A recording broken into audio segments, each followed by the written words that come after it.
Happy New Year and welcome to the Outback Bowl.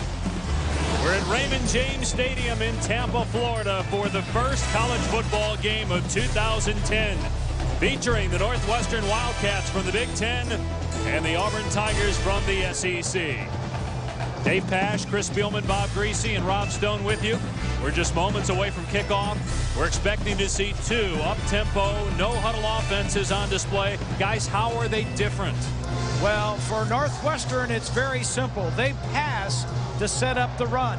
And that means Mike Kafka, their outstanding senior quarterback, has got to have a good day. He is their leading rusher and, of course, their leading passer. When you look at Auburn, they want to run at super speed, high tempo.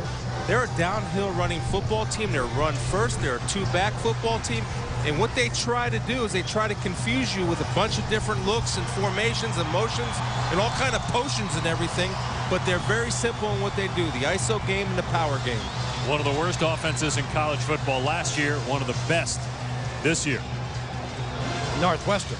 I mean, Auburn. Yep. They went from over 100 near the bottom of the teams offensively to near the top in the top 20 this year, mainly because of offensive coordinator Gus Malzahn. Auburn has won the toss and deferred, so Northwestern will receive.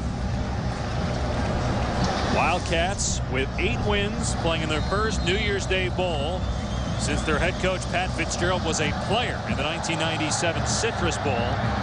And how about that? Auburn getting ready to kick off, and Wes Byron pulled up. They did that against Alabama, and it worked. An onside kick, and they did a fake right there at the beginning of the game. And Byron with a deep kick that'll sail 5 yards deep. Stephen Simmons will take a knee. It'll come out to the 20, where Mike Kafka, some think, is the best quarterback in the Big Ten. I'm one of them. I think he is the best quarterback in the Big Ten with his arm, his accuracy, and his ability to run the football. He's a weapon for the Wildcats, and he needs a big day. Let's face it, guys. For Northwestern to be in this game, Mike Kafka has to shine. He was named second team All-Big Ten, but led the league in completion percentage and fewest interceptions thrown. He also, as you talked about, being a dual threat, had 7 rushing touchdowns. The first snap of college football in a new decade as Kafka completes it on 1st and 10 out to the 25-yard line to Zeke Markshausen, his 80th catch of the year, former walk-on.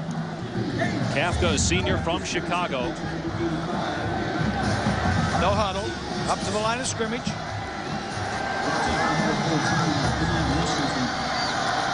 Kafka gonna run, and Josh Bynes brings him down after maybe a half a yard.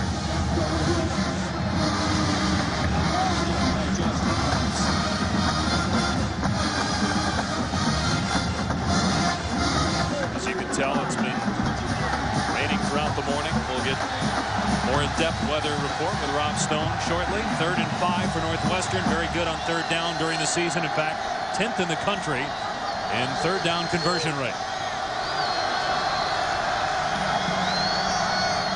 They go empty, and Kafka to throw. He's going to get hit, and it goes through the hands of Concannon, and a diving interception by Walter McFadden.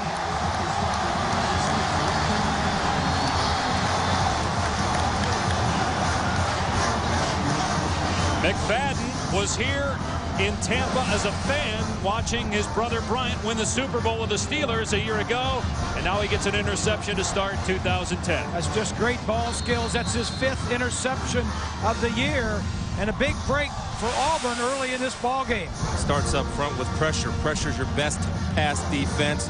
Antoine Carter, number 45, comes in, gets the hit on Kafka.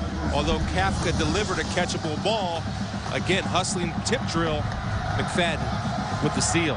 First look at Gus Malzahn's offense for the Auburn Tigers, which was very good this year. Big hit by Davey, breaking up a pass intended for Ben Tate out of the backfield. Chris Todd set the school record for touchdown passes this year with 21. They weren't even sure he was going to be on the roster after not performing in spring because he had shoulder surgery last year.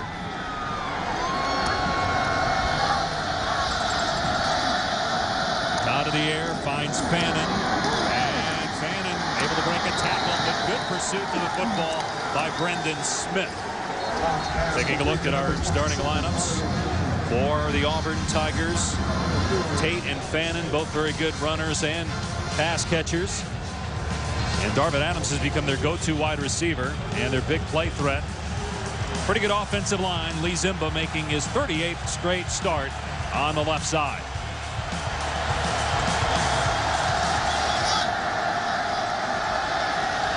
Third and 10. Here's a blitz. Todd gets it away. Low throw is caught for a first down. Darvin Adams pulls it in. A gain of 11. We talked about a pretty good offensive line. It starts right there, Dave, with the protection to allow Chris Todd to allow Darvin Adams to clear the man-to-man coverage and make a nice adjustment on a wet field for the low catch. Offensive line, stout. Here's Tate on the run. Slips one tackle inside the 15. Brought down at the 14 by Brad Phillips, but there's a penalty flag down. The Northwestern starters on defense, they're led by Corey Wooten. Some think could be a second or first round NFL draft pick. David Arnold missed most of the season with injury, but he's back. 5 men in the backfield. On the offense, 5-yard penalty, second down. And you see Brendan Smith, number 4, back in the lineup. He's the first Northwestern player ever to start in 3 bowl games. He had a thumb injury earlier in the year, missed 3 games. So after the penalty, it's first down and 15. Another inside handoff. Tate. Inside the 10. Heading for the pylon. Out of bounds. They say stepped out inside the 2. It's a nice call by Gus Malzahn, the offensive coordinator. Good blocking up front. And Tate, who had nearly 1,300 yards rushing this year, I don't know, he may have gotten into the end zone. Knee may have touched down. But Auburn goes so fast that I don't know if the technical advisor has time to review it. And Cody Burns in, running the Wildcat, and he scores. Auburn on the board after the interception. They take it down and score.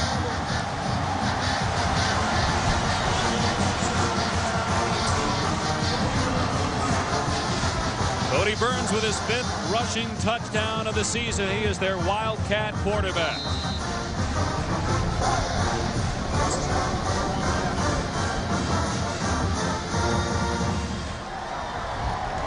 Byram on for the point after.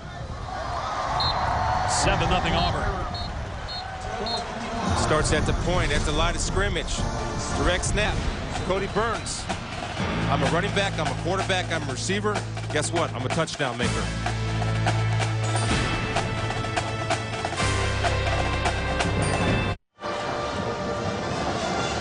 Walter McFadden's interception for Auburn off a tipped pass that Scott Concannon could not pull in.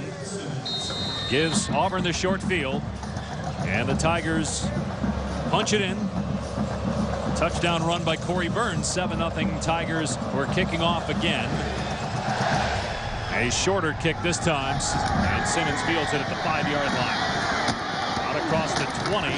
He'll get stuck at the 23-yard line. Hi, everybody. Dave Pasch with a couple of Hall of Famers. Bob Greasy in the Pro and College Football Halls of Fame. Chris in the College Football Hall of Fame, as well as the Bloomin' Onion Hall of Fame. I didn't know that.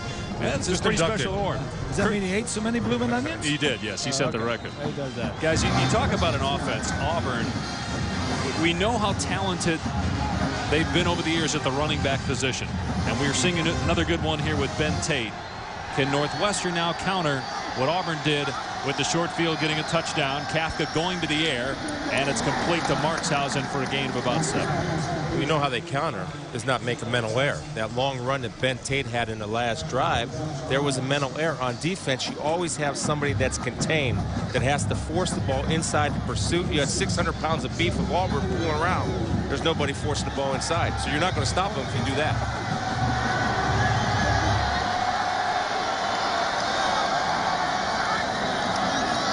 On second down, everybody covered. Kafka takes off.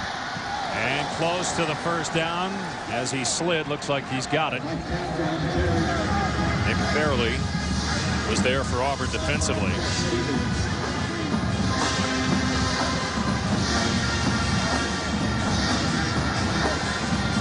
huddle right at the ball.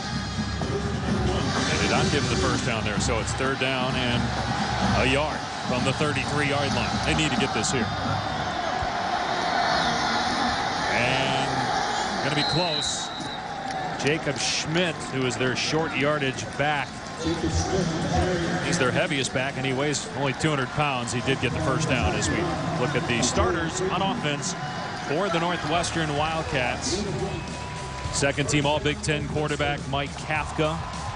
And on the outside, Markshausen, the former walk-on, has become a star at the receiver position, along with Andrew Brewer, former quarterback. And their offensive line starts freshmen and sophomores. And this is an 8-win team. There's a shovel pass to Dunsmore, their super back, as they call it, out of a hybrid tight end / H-back. He's out to the 40. That's a nice little play call right there. They ran the option in the first series without the option to pitch a shovel pass. That's a nice little counter. Now Auburn has to be able to react to both the option and the underneath option that Dunsmore just received. 2nd and 3. Flag down, and Kafka has Dunsmore again. Breaks a tackle at the 45 and bumped out at the 40-yard line, a gain of 19, but we'll wait and see what the penalty is.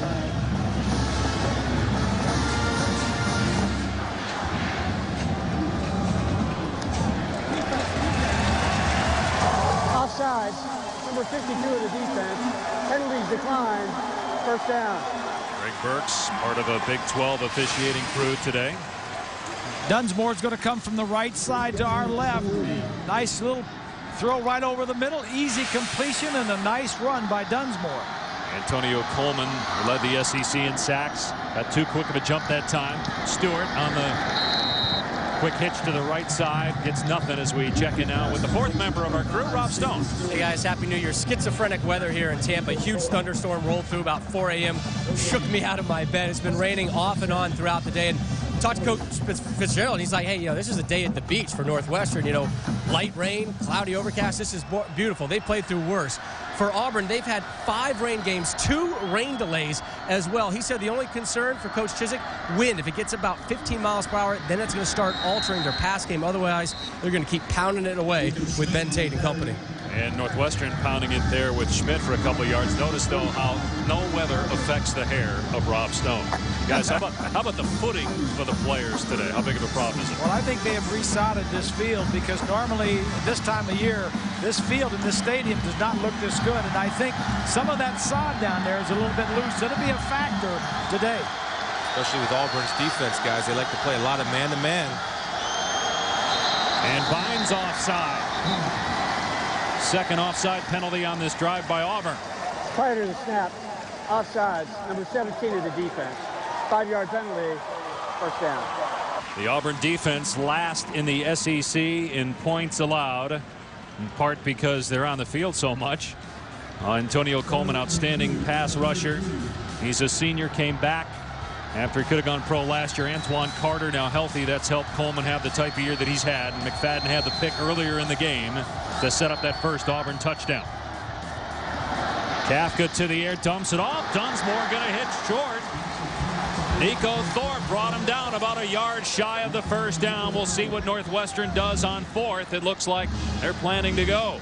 That's a very similar play. Dunsmore crossing that they hit just a little while back. This time, Thorpe says, fool me once, shame on you. Fool me twice, shame on me. I'm making this tackle short. 4th down and 1. How about this decision, guys, early in the game to go on 4th down? Absolutely, you go for it. Oh, yeah. You have nothing to lose. It's the bowl game, start of a new year.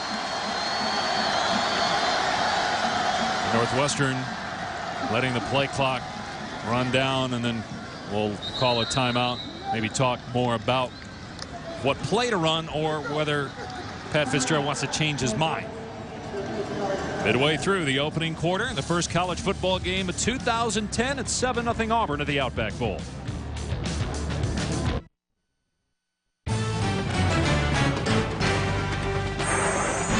ESPN College Football, the Outback Bowl, is brought to you by Outback Steakhouse. Want to see Tim McGraw live in Australia? Text Outback to 76060.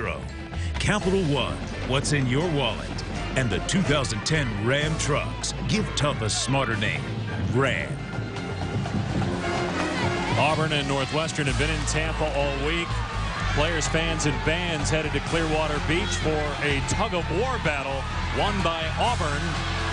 Tigers winning the game as well right now, 7-0. Northwestern faced with a 4th down and short from the Auburn 31-yard line. You got press man-to-man coverage, athlete versus athlete. Kafka, the quarterback, going to roll out and throw, and Stewart makes the catch as Northwestern picks up the first down to the 26-yard line. It's a nice little pick play right there, bringing Stewart across the formation, making his man go over the top to cover to give him room to work, and you have the 2 Northwestern outside wide receivers running a pick, allowing Stewart an open lane to the flat. Well executed. Good call. R.B. Fields in the game at running back. We'll see about 3 or 4 different backs for Northwestern and about 7 or 8 different receivers. There's Jeremy Ebert, his 16th catch on the year. Gets about 6 or 7. What you're seeing is what we said before. Northwestern throws the pass to set up the run, and a lot of these things are short passes because that sets up your run, or that's like a running play, as a matter of fact. They say that Ebert stepped out of bounds at the 27, so only a 3-yard gain, and then Kafka gets a handful running the ball to the left. Goggins brings him down just short of the first down marker. 12th play of this drive coming up for the Wildcats. The amazing thing to me is that the tempo that these two offenses operate, and one thing you have to look at is the tremendous amount of conditioning that these teams on the offensive line have to do and how well they're conditioned. I mean, I'm looking at these offensive linemen on both sides, and they keep coming off the ball in a hurry-up way. 3rd and 2. They go empty again. Kafka with time and hits Markshausen in between the numbers for another Northwestern first down. Let's take a look now at the Wildcat impact players. Well, the impact guy right here is Mike Kafka, the quarterback. He's outstanding, very smart, makes good decisions. We have, of course, Zeke Markshausen, his favorite target. 1 catch last year, about 81 so far, including this game this year. And on the other side, number 52, Antonio Coleman, 6.5 sacks the last 5 games. Kafka to throw again with time. Going to the end zone. Incomplete through the hands of Brewer. Might have been out of bounds anyway had he caught it. But to your point earlier, Chris, about Kafka, he's a guy that towards the end of the season has really become a terrific passer. Well, the other thing is he had the hamstring. He got the hamstring in the first half of the Penn State game when Northwestern had the Penn State Nittany Lions on the ropes. But I watched him all year, watched a lot of film on him, and I don't know where he's rated, but I know this. I'll promise you he'll be on the NFL roster next year. Back-to-back 300-yard passing games, including 326 in the win against Wisconsin to close the regular season. Quarterback draw. Kafka inside the 10 and lunges to the first down marker at the 4-yard line. This is what makes him so very dangerous. Even when they spread it left to right and there's nobody in the backfield, there is a passer there and there is a runner in Mike Kafka there. Like I said, he gained over 400 yards rushing this year. He was the leading rusher on this ball club. Pat Fitzgerald telling the Northwestern crowd to settle down a bit. They sold their complete allotment of tickets, about 11,000, and the enrollment at Northwestern is only 8,000. First down and goal for Kafka and company. Wouldn't be surprised to see another run by Kafka. Play clock at 1. They did not get it off. Delay on the Wildcats. Prior to the snap, delay on the offense. 5-yard penalty, first down. Well, coming up later today on ABC, it's the Rose Bowl game presented by Citi. Ohio State taking on Oregon, and then Thursday, January 7th at 8 Eastern on ABC, Texas and Alabama in the Citi BCS National Championship game. I played in a lot of games in college and a lot of games in pro. I forget a lot of games, but I'll never forget the game that I played at the Rose Bowl, Chris. You played there too, I know. You look at those matchups right there. Ohio State hasn't seen an offense like Oregon, and Oregon hasn't seen a defense like Ohio State. Kafka's pass nearly intercepted by Nico Thorpe. Guys, the Big Ten has lost 6 consecutive BCS games. How big is it for the conference for Ohio State to beat Oregon today? As we look at the near interception here by Thorpe. Well, I think the national perception for Ohio State is down. I mean, yeah, they're good in the Big Ten, and the Big Ten perception nationally is down. So it's important for them to go out and beat a quote-unquote speed team like the Oregon Ducks. Big Ten 1-1 this year in bowl games as Schmidt stumbles and tries to crawl, but his knee was already down at the 6-yard line. Last year, the Big Ten was just 1-6 in bowl games, and the lone win was here at the Outback when Iowa knocked off South Carolina. So far this year, the Big Ten is 1-1. Minnesota getting beat yesterday. And Wisconsin knocking off Miami, Champ Sports Bowl, earlier in the week. 3rd and goal for Northwestern. And you got Brewer right here in the slot. He's a big target, about 6'3". Obviously an advantage down in the red zone. Kafka gets the pass away, and McFadden makes a great play. His 2nd interception. He might take it to the house. Nobody going to catch McFadden. Touchdown, Auburn. Wow.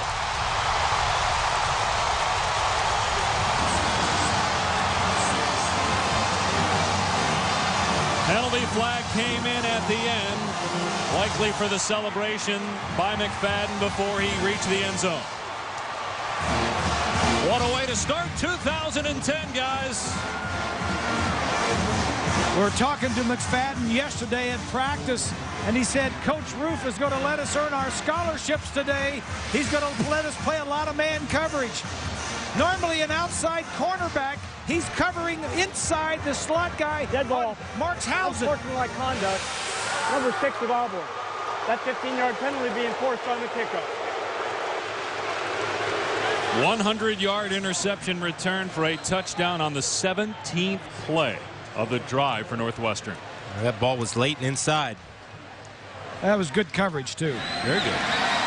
Extra point good. And how about McFadden? Again, less than a year ago was here, watching as a fan his brother Bryant McFadden win a Super Bowl for the Pittsburgh Steelers. And he might single-handedly win the Outback Bowl for Auburn. He's led them to 2 scores, one directly, one indirectly. Auburn Tigers have had the ball for a minute and a half, yet they lead 14-0 over Northwestern. However, because of a celebration penalty on McFadden, unsportsmanlike conduct, Auburn kicking off from its 15-yard line. You know, I get upset about that because I think it's a selfish decision, and I understand the emotions getting caught up in the bowl game. McFadden just run the ball into the end zone. Don't go Elmo right on everybody with the high knees. Run it in and celebrate with 11 guys. And then you put your team in a bad position where Northwestern could possibly take advantage of good field position. 2nd touchdown of the year for McFadden. His 6th interception. Simmons on the return. Out across the 30-yard line. And stood up around the 33. If you want to see Tim McGraw live in Australia, text the word Outback to 76060 to participate in Outback's Adventure Sweepstakes. And you'll hear from Tim shortly. He'll be down on the field with Rob Stone. Bob, I know you talked with Tim just before the game. So I'm up here in the press box, and he called me Mr. Greasy, and I told him I liked his music. Now, he wasn't talking to Brian, was he? Because I know Brian's here doing the game on ESPN Radio. No, Brian wasn't around at that point. You made sure of that, huh? Yeah. It was just one-on-one between you and McGraw. Here Simmons spins out of a tackle and gets about 4. Nico Thorpe made the stop. Here's Brian doing the game with Bob Wischusen for ESPN Radio. I wonder if he's making excuses for the quarterbacks like somebody else I know. Of course he is. Kafka twirled to the turf after a gain of 1 by Craig Stevens. I'm not sure if running the option is the best way to run on this Auburn defense, who's naturally aggressive. They play man-to-man, and they're playing downhill. Well, right now, Mike Kafka, the quarterback, is scarred mentally a little bit because he's had the ball for 2 possessions, and they've both ended in interceptions. And we touched on the fact that he had the fewest interceptions in the Big Ten during the regular season. Kafka's got Markshausen wide open. 1st down, and he fights off DeAntoine Hood and gets near midfield. Those are man beaters right there. And what I mean by man beaters is you have 3 guys out to one side. and it's a bunch formation, and you run picks, so defensive backs have to avoid other bodies or receivers coming over. Then, of course, Hood couldn't get in time to get to Markshausen. Good timing by Northwestern on the route and the throw. There's a shovel pass again to Dunsmore, and it works again. Brought down at the 43-yard line. Got close to 9. Hood and Bates team up on the stop. It's a play you'll see tonight when Florida and Cincinnati get together. Tim Tebow, he's got the option to throw it forward or throw it backwards. Inside handoff to Fields, but a penalty down. It's going to be on Auburn. They were shuffling guys in and out of there. Dead ball foul. Illegal substitution on the defense. 5-yard penalty. Second down. So another defensive penalty on Auburn. Well, that's the object of the no-huddle offense on both sides. If you see them try to substitute, usually have a quick audible, or the center's aware and you snap the ball, either get 12 men on the field or the illegal substitution. That's why many teams run the no-huddle. Saw Ted Roof. He's in his first year at Auburn. He was at Minnesota last year as the defensive coordinator.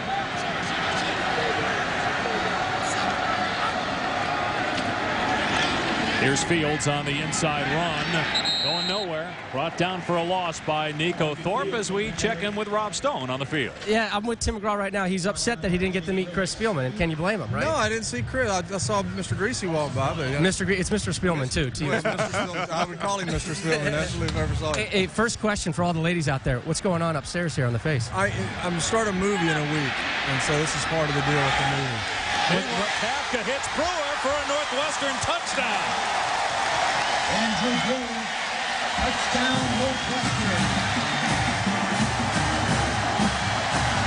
39. Bounce back by the Wildcats after the interception. It shows a lot of class and character and guts by the quarterback Kafka. After throwing 2 interceptions, comes back and moving his feet around, makes a perfect throw. Brewer in the end zone for a touchdown that gets him back in the ball game. Well, when you run tight man coverage, eventually you got to throw the rock down the field. They did there, it paid off. 13th touchdown pass of the year by Kafka. The 8th to Brewer, 39 yards, and Demos extra point makes it 14-7 Auburn. Northwestern's not going to go away. They can score. Let's go back down to Rob and Tim. Yeah, the magic of McGraw down here for Northwestern, right? So you're telling me you got a movie coming up? Yeah, I start working on a movie in about a week with Gwyneth Paltrow. So this is driving me crazy a little bit, but I didn't realize how much gray I had till I grew it all out.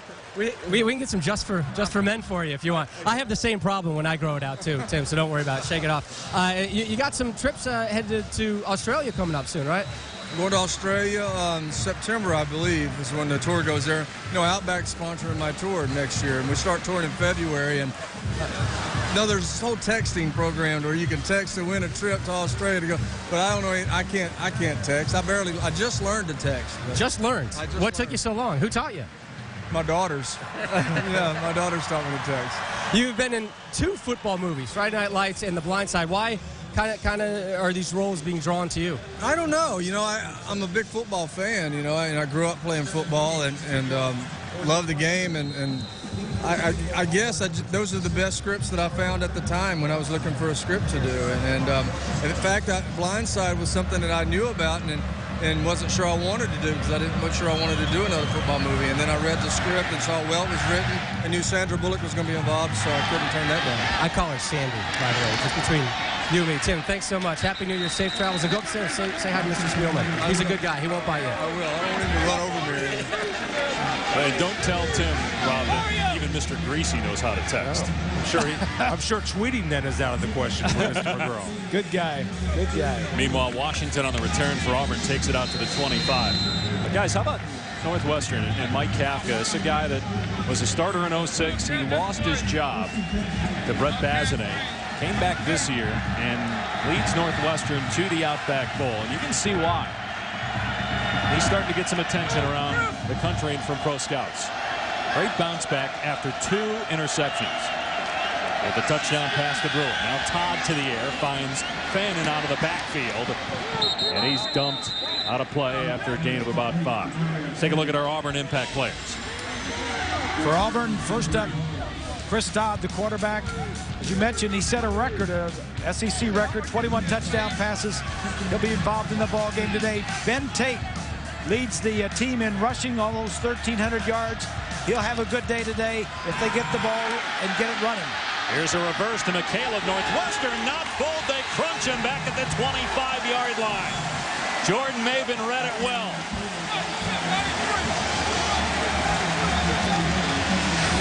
Well, Northwestern is a smart football team.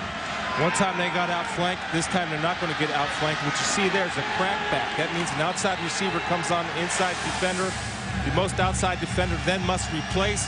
Maven did a great job of reading, forcing the ball back inside, and sealing the deal with the tackle.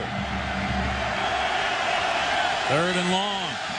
And Todd's pass off the mark. Incomplete. Intended for Darvin Adams. Auburn goes 3 and out. Reese and I were talking before the game that Northwestern is a team that doesn't panic. I mean, they know what they do and they trust what they do, right, Reese? That's for sure. Well, that goes to the head coach, Pat Fitzgerald, guys. And this is a Northwestern team that's been through a lot. These seniors for Northwestern, the last group that played for the late Randy Walker, who passed away in the summer of '06. Pat Fitzgerald was an assistant at that time. He gets a call saying, you're going to be the guy. You're going to be the head coach. And look what he's done with this program. 9 wins last year, 8 this year, as Brewer will let it bounce inside the 30. It'll be down to the 26-yard line. Well, some great games today. Our bowl lineup coming up on ABC. It's the Capital One Bowl. 3 Big Ten teams, 3 SEC teams in action. And it ends for us on ABC with a Rose Bowl game presented by City, Ohio State, Oregon. Look at that Cincinnati-Florida game.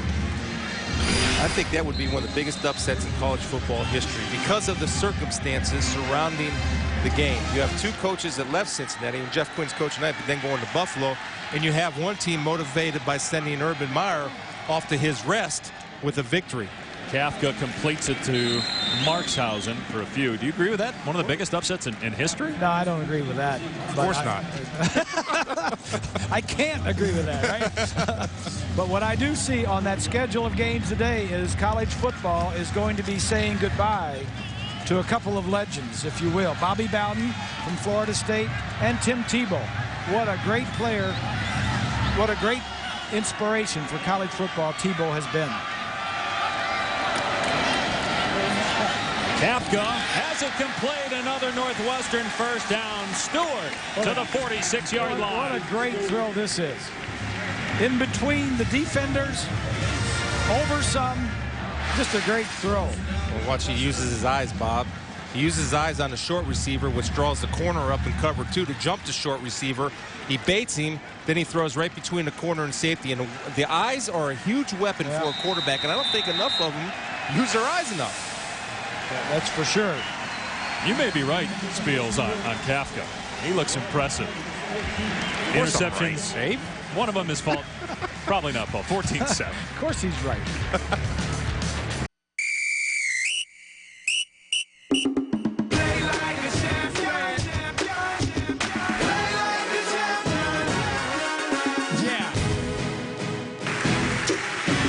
An entertaining first quarter in the books at the Outback Bowl. Auburn on top of Northwestern 14-7, despite the fact the Wildcats had the football for more than 12 minutes in that opening quarter. 2 turnovers by Northwestern, including a 100-yard interception return for a score by Walter McFadden, Auburn senior defensive back. First down for Northwestern from the 46. Kafka with a ton of time. And throws with 2 Wildcats around the football, and it's caught by Brewer. Brewer and Markshausen both had their hands on it, and Brewer comes up with a catch. The reason 2 guys were there was Brewer broke off his route. He was the outside guy supposed to continue down the field. He's throwing this ball to Markshausen. Well, just so one of our guys gets it, that's all they care about. Whistle and a stoppage of play. Penalty flag down. Previous plays under further review. Ruling on the field was catch. Correction, they are reviewing the previous play. By the way, Antonio Coleman not on the field right now for Auburn, shaken up. They're stretching him out over on the Auburn sideline, and perhaps that's a reason why Kafka's had more time to throw here lately. He led the SEC in sacks and tackles for a loss during the regular season. Let's see whether Brewer, looks like he's got it. Looked like he was in bounds. Yeah, he's got it. See if his foot was in bounds. Yeah, he's got it. You know, it's interesting, and Brewer did break off his route. Normally you don't want to do that because obviously you have Markshausen coming into that same area. Why he broke out his route is the reason is because you had Hood playing corner, reading his route. He was beating Brewer where he was supposed to be, so Brewer just set it down. Ruling on the field is confirmed. First down. And let's check in with Rob for more on Antonio Coleman. Yeah, guys, when they brought him over to the training table, they tried to lean him back as he was sitting on it. You could visually see the pain on his face. They started rubbing his lower back. So the pain is in the lower back. That is the problem. He has not been ruled out of this game. They're going to continue to evaluate him. They've been doing some of those stretches where they pull the leg back, kind of try to loosen up the hamstring and the lower back, the same stretch as I do when I get off planes. Well, the rest of the defensive line, Stoner, has fewer sacks than Coleman has, as Simmons gets out of one tackle and brought down by McFadden. But Auburn does not have a whole lot in the way of pass rushers outside of Coleman, so that could be a big loss if he does not return for Ted Roof's defense. Well, you can see the game plan of Ted Roof. It's all man-to-man and bringing pressure and blitzing. And Northwestern with the quick snap. And Dunsmore cannot come up with it. Incomplete inside the 5 with McFadden on the coverage again. Capital One Bowl Week continues on ESPN tomorrow with a pair of games. First at 5:30 Eastern, it's Arkansas and East Carolina. In the AutoZone Liberty Bowl, then at 9 Eastern, Michigan State and Texas Tech in the Valero Alamo Bowl. And, of course, no Mike Leach. Been fired by Texas Tech. And Michigan State without 11 players because of that campus brawl. Third down and 8. Get your guys' thoughts on Leach here in a moment. Play clock down to 5. Kafka again with time, overshot Markshausen. Before fourth down, guys, what were your thoughts on the whole Mike Leach situation? Well, we're just reading and seeing what we hear, but you know, if a guy has a concussion, you don't treat him by putting him in a shed or something like that. The place he belongs is in the treatment room, is in the to get treatment, not in a thing. So I don't know anything other than that, but I didn't like some of the things that I heard going on with it. Here's Demos, a 48-yard try. His long in the season is from 49 yards away. This one has the leg, but it's no good.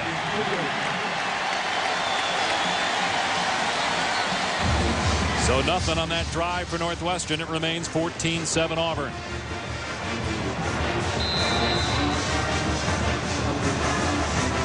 Back to the Outback Bowl and the opener of the 2010, if you will, college season underway.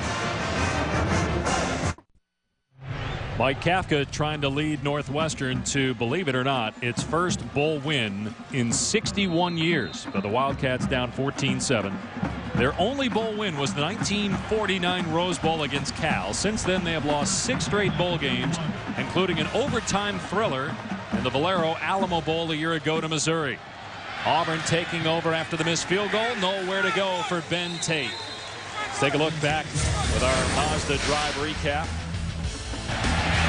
And the interception by McFadden, his first interception, then a long run by Tate, which set up the 1-yard touchdown run by Burns. The other touchdown scored by McFadden on a length of the field, INT for a score. Out on the flat it goes, running room. Adams across midfield. And all the way to the 42-yard line. Boy, Gene Chizik, in his first year as a head coach at Auburn, really picked a good coordinator in Gus Malzahn. He's been able to dial him up, not just at Auburn, but at Tulsa, and prior to that at Arkansas. Well, I tell you, Zimba, the offensive tackle, did a great job of operating in space on Maven, the corner. Ben Tate on the carry, stood up, and ripped down by Brad Phillips at the 37-yard line. got a little pressure on him because the number of plays, 33 plays for Northwestern, only 8 so far in this game, maybe 10 right now after this drive, but he hasn't had the ball much. Malzahn's done a great job. Here's a guy that was a high school coach a handful of years ago, and now he's one of the most sought-after coordinators in the country, as that deep pass by Todd is over the head of Cody Burns, ex-quarterback. Malzahn has put Auburn in a position where likely today they'll set the single-season school record for total offense, after being one of the worst in the country a year ago, and Tommy Tuberville was head coach. Tony Franklin, for at least half a season, was their offensive coordinator before he was let go.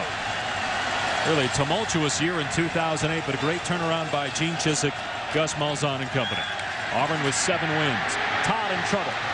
Gets away from one defender and throws it short of his intended receiver, Terrell Zachary. It'll bring up 4th down.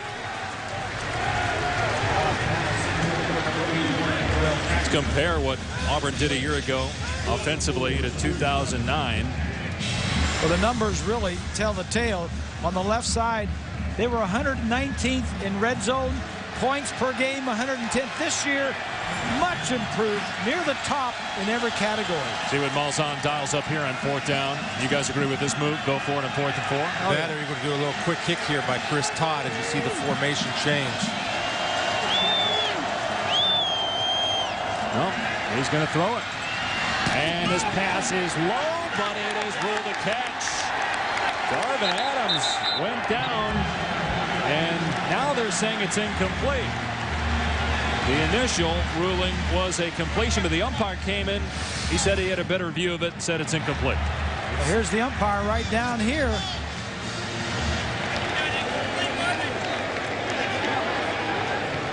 See the ball coming in. Yeah, his hands are underneath. The arms are underneath. To me, that looked like a good catch. Well, every play in college football is reviewed, and they're going to further review this play. Again, it has to be indisputable video evidence to overturn the ruling in the field, which was incomplete. Now, you're right, Chris. It does look there like a catch. I look at the forearms. You see the forearms are underneath between the ground and the football, and he's securing that football. And they were in like a short punt formation. That was to protect against any outside blitz. And Todd throws a low ball where only his guy can get it. And to me, the forearms were between the body and the ball in the ground. We'll come back and see if it is indeed incomplete and Northwestern ball.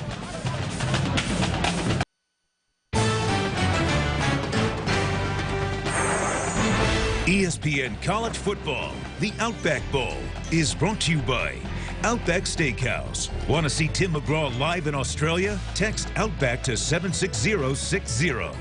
Allstate, proud sponsor of college football and the Allstate Sugar Bowl. Are you in good hands? And Yellow Book, the moment you need it, Yellow Book it. And part of the adventure at the Outback Bowl, the team's heading to Busch Gardens to see an exotic touchdown dance there. A moment ago, the call by referee Greg Burks. After further review, the ruling on the field stands. Incomplete pass. 1st down, Northwestern. So they feel that there was not enough video evidence to overturn the ruling in the field, which was incomplete. He got his arms underneath the ball, but there was, from one of those angles, the tip of the ball may have come out and touched the ground. So it all depends on the who's looking at it. The replay operator, it all depends on him. It's a Big 12 crew. Kafka, and they tried that little shovel pass, and it worked earlier, but not that time. Jake Ricks was all over Dunsmore. A loss on the play of a couple. Ted Roof's doing a good job of adjusting, because that's basically the only running play that has hurt. And you see Ricks just reading it, not chasing number 9, Dunsmore, to follow the play.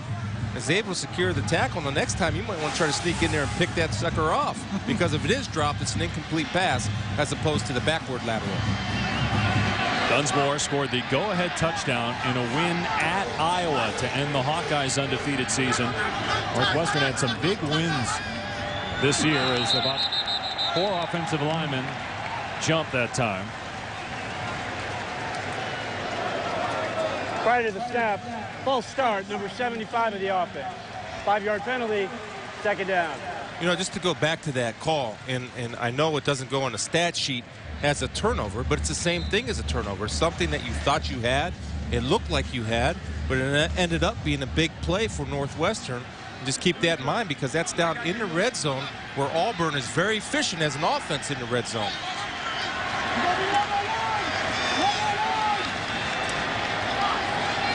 Now, back-to-back negative plays, including that false start. Kafka trying to get some of it back. And he gets to the 35-yard line. Antonio Coleman is back on the field, so he's playing despite a low back problem. Made the play there. Led the SEC in tackles for a loss and in sacks. He also had an interception return for a touchdown this year.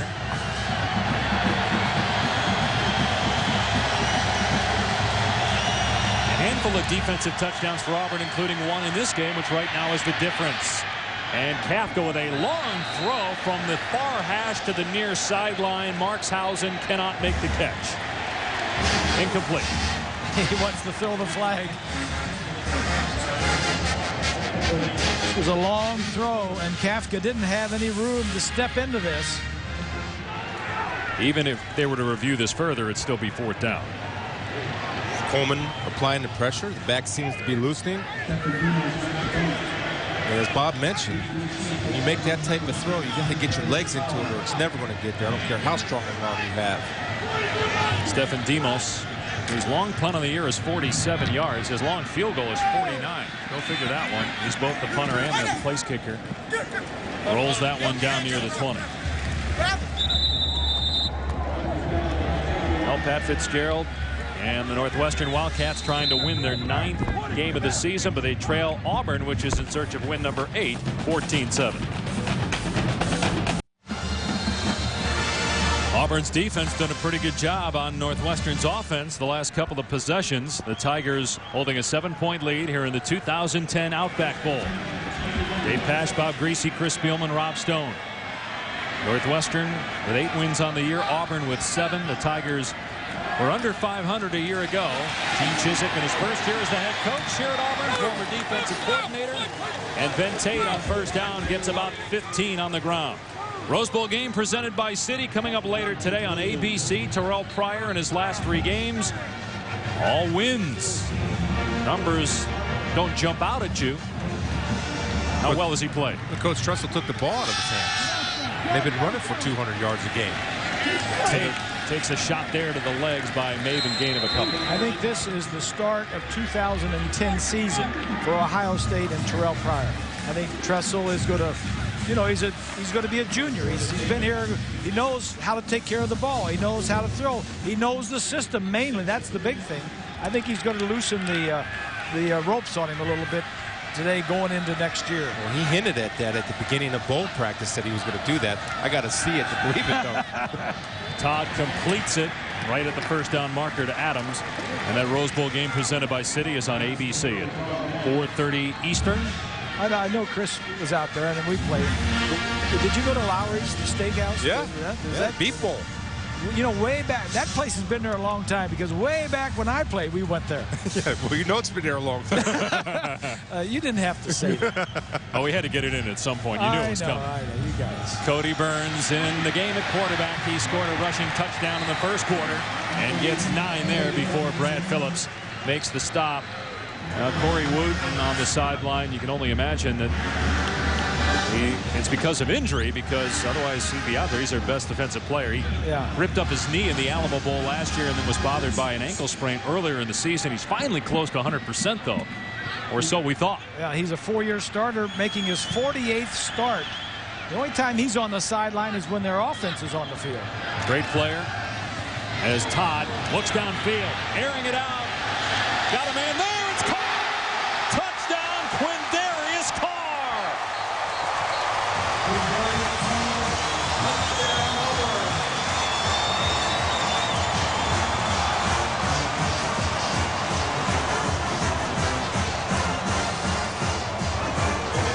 Watch the push off. Carr's going to, right there, his left hand is extended. They get a little push off on Smith. single coverage. Good throw by Todd. Just put it up and give your guy a chance to make a play. That's the game plan. You short, run. Check him deep. Beat Brendan Smith, who allowed himself to get pushed off by Carr. Point after is good. 46-yard touchdown. Chris Todd, a school record 22nd touchdown after just 5 touchdowns a year ago. If only Auburn could learn how to celebrate. That deserves a penalty. They got one earlier. Got it right the second time.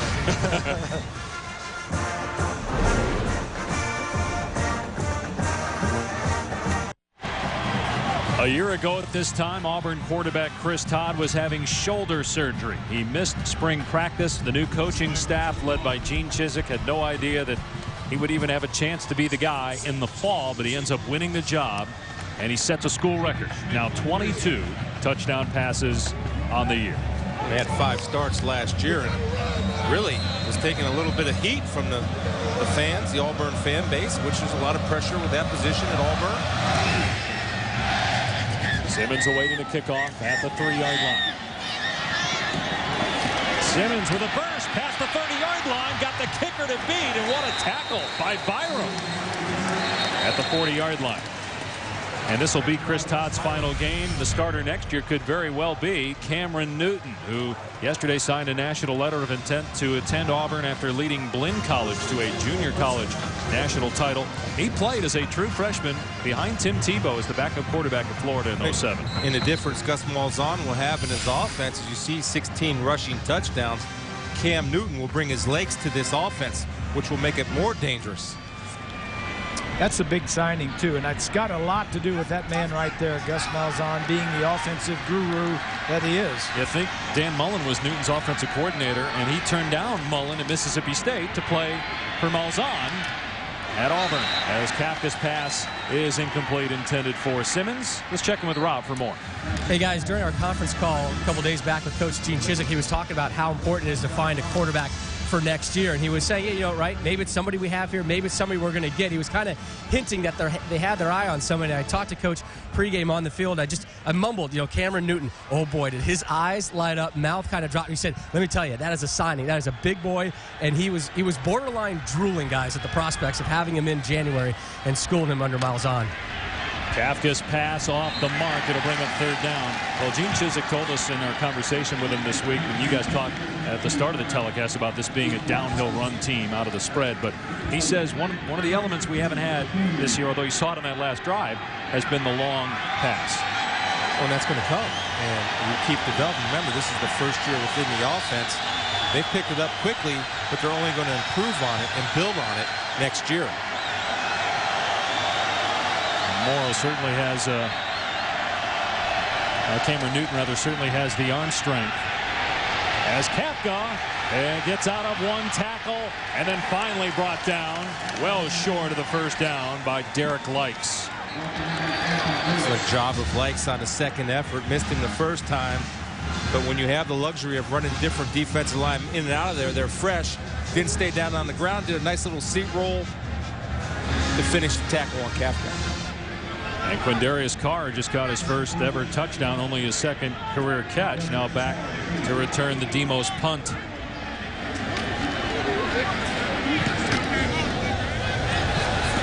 And those are always dangerous, as that one almost hit an Auburn player. Goes out of bounds.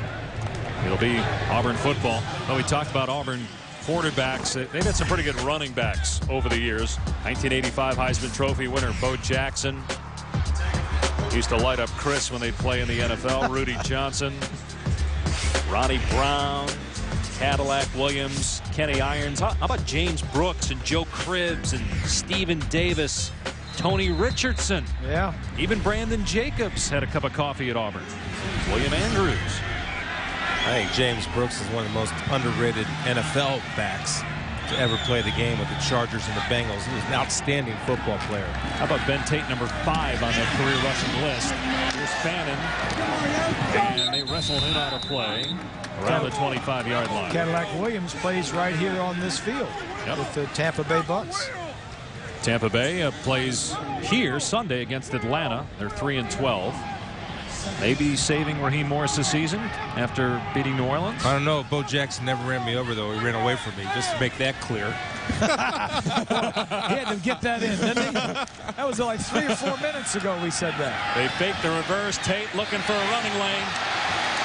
And he's close to the first down. Then with the second, third, and fourth effort, the guy still doesn't go down. Eat your heart out, Bo Jackson. Look at Coach Chiswick. I mean, as a head coach, one thing you want to see is effort. And that fires up everybody. It fires up the coaches. It fires up the bench. And it fires up the big fellas up front. And here you're going to see just maximum effort all the time and right back to it. Tate again, busts a couple of tackles, and out near the 43. Watch the effort. 2 guys, 3 guys, 4 guys have a shot at him. Still going, runs out of the grass. Expect this offense to get quicker and quicker in between plays as they go down the field. Tate, second team All-SEC. Here's his backup, McCaleb. And he gets the first down, stood up by Maben. McCaleb, a freshman who missed a couple of games with injury. Auburn every year has an excellent running back, and Tate ends up 4th this year in the SEC in rushing. Meanwhile, their right guard, Baron Isom, shaken up. Their offensive line has played together. This is their, I believe, their 122nd combined start for this offensive line. When you have that, you have teamwork. But Isom being tended to by the Auburn trainers. 21-7 Tigers. When I came to Auburn, I learned that the Auburn Creed has inspired members of the Auburn family for generations. It begins with, I believe that this is a practical world, that I can count only on what I earn. Therefore, I believe in work, hard work. I believe in a sound mind, in a sound body, and a spirit that is not afraid. I believe in my country because it is a land of freedom. And because Auburn men and women believe in these things, I believe in Auburn and love it. Right guard Baron Isom being helped off the field. Auburn leading Northwestern 21-7 here in Tampa at the Outback Bowl with Bob Greasy, Chris Spielman. I'm Dave Pasch. Rob Stone down on the field. Isom faced a suspension earlier in the year for a violation of team rules, missed a couple of games. Otherwise, this offensive line has been together.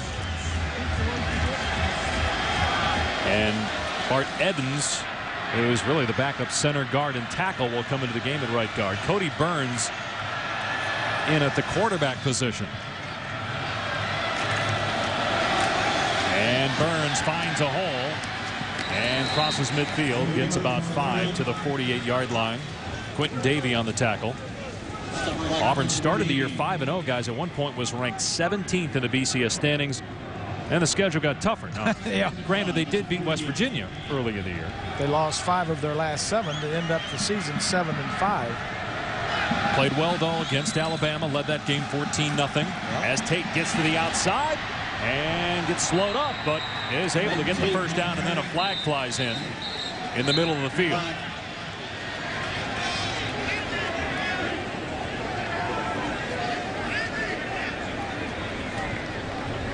Only 13 seniors on this Auburn team.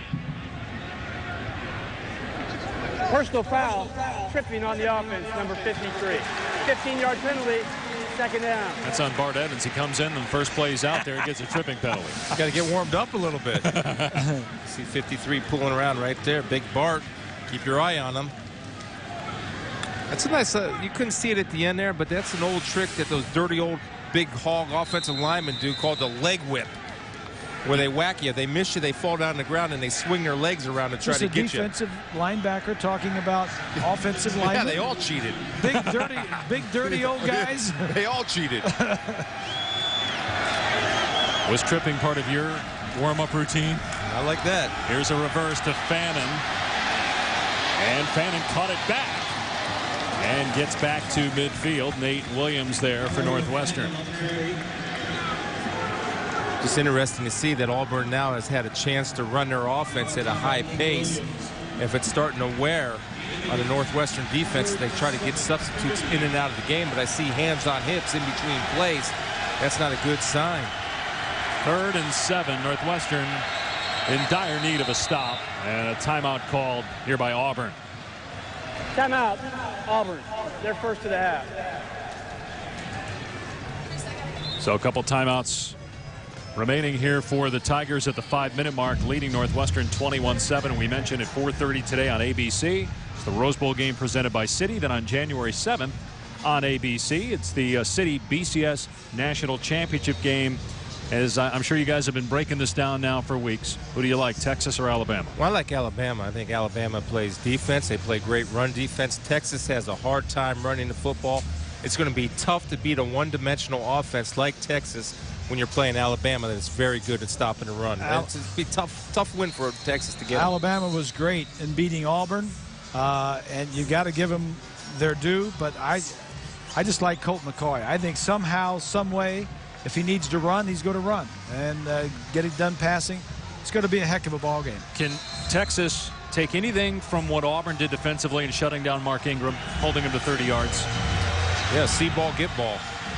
That's what your game plan is. Go tackling. Thanks. Mark Ingram gets a lot of bounces after contact yards. Here's Todd on 3rd and long. Wooten back out there and forced Todd out of the pocket. Todd trying to get to the marker. Instead gets whacked along the sideline by Mabin.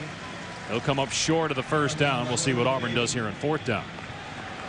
Although Todd has some mobility and he showed it right there, he is not nearly the runner that Mike Kafka on the other side for Northwestern is.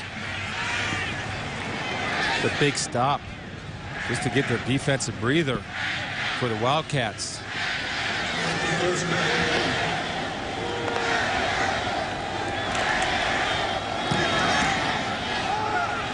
Brewer gonna let it bounce at the 15. It takes an Auburn hop inside the 5-yard line down at the 4 as we go to the studio and say hello to Ryan Burr. Happy New Year to you as well, Dave. Coming up on the H&R Block halftime report, we indeed will follow all the college football today. Mike Leach speaks out against Texas Tech. You don't want to miss that. We'll have a Rose Bowl preview. Can Ohio State break the string of Big Ten teams losing at the Rose Bowl? And Bobby Bowden, his farewell game at Florida State, all coming up on the H&R Block halftime report. We'll see you then, Dave. All right, Ryan, Happy New Year to you as well. Closing in on 4 minutes to play. Concannon here at the end of the 1st half gets about a yard. Northwestern has gone 3 and out the last 2 times it's had the ball. Tackle made there by Jake Ricks. And what Auburn is doing against Northwestern and against that spread and that short passing game, they're going belly up and they're playing tight man-to-man coverage on those wide receivers that are spread from left to right, and it's harder for them to get open. Starting to rain again. We'll see how that impacts the passing game. As Kafka has a man and he's off target, but good catch by Brewer. Northwestern has not won a bowl game since the 1949 Rose Bowl against Cal. 61 years ago today. Bob Voigt was the coach of the team. Like Pat Fitzgerald, he was a former player, former All-American in Northwestern, was only 31 when he was named head coach. This is what Pat was talking about this team getting over the mountain. That mountain is a bowl game victory that he's referring to. Pat just turned 35 years of age in early December as Markshausen picks up a much-needed Northwestern 1st down. Nico Thorpe brings him to the ground at the 16-yard line. Those are the man beaters. And Bob was talking about how Auburn's getting up in the face of Northwestern and challenge them. How you beat them is you run little crossing routes underneath to pick defenders off to give receivers room to work. I wouldn't be surprised if we see some more bunch formations to set the picks on the same side of the field. Kafka going to keep. And Ricks there again for Auburn along with Michael Goggins. Let me follow that up with what Chris just said. And we know we try offensively, we try bunches, we try crossing routes.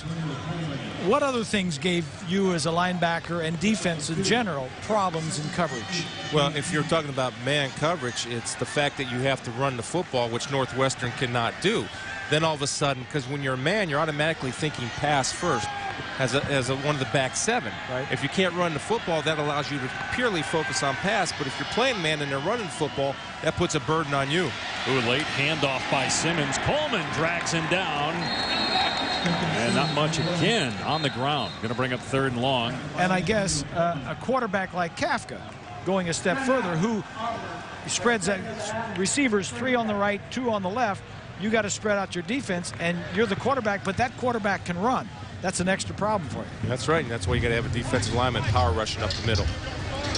Guys, Capital One Bowl Week continues on ESPN2 and ESPN2 tomorrow at noon Eastern. It's South Florida and Northern Illinois in the International Bowl. ESPN2 noon Eastern, and then it's UConn and South Carolina in the PapaJohns.com Bowl at 2 Eastern time at ESPN. South Florida playing in its 5th straight bowl game. Meanwhile, South Carolina in search of its 8th win. Kind of been an up and down year for them. It's kind of been the MO of that program. Since Coach Spurrier has taken over, they just haven't been able to take that next step. Very competitive, tough, play well. It's just getting to that next level, which everybody knows is difficult to do in the SEC because of the week-in, week-out competition. They were blown out here by Iowa last year in the Outback Bowl. South Carolina was. I did that game. They looked like they weren't interested in being here. At least that's how they play.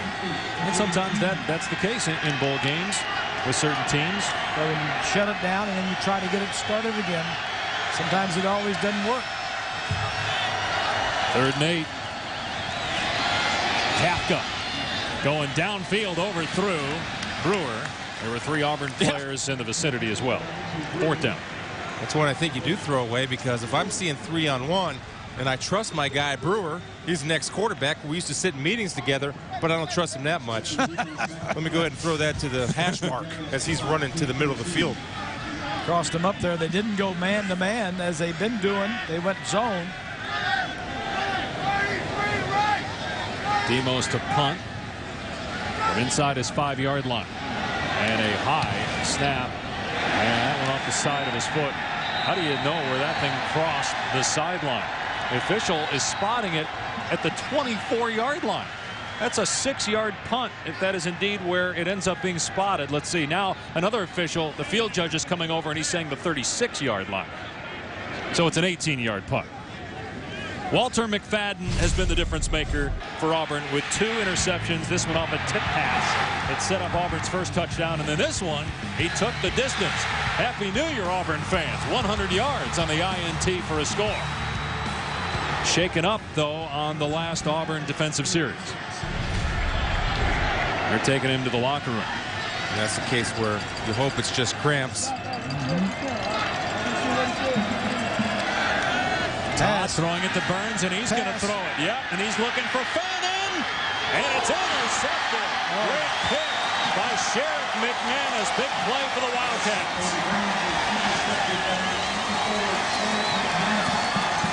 What do you think of the call, Grease? I love it. I do. I love it. You get a turnover in positive field position. Gamble with something. Try something. This is just great discipline by this defense. It goes back to Mike Hankwitz, the defensive coordinator, teaching his guys to play their areas, which you talk about all the time.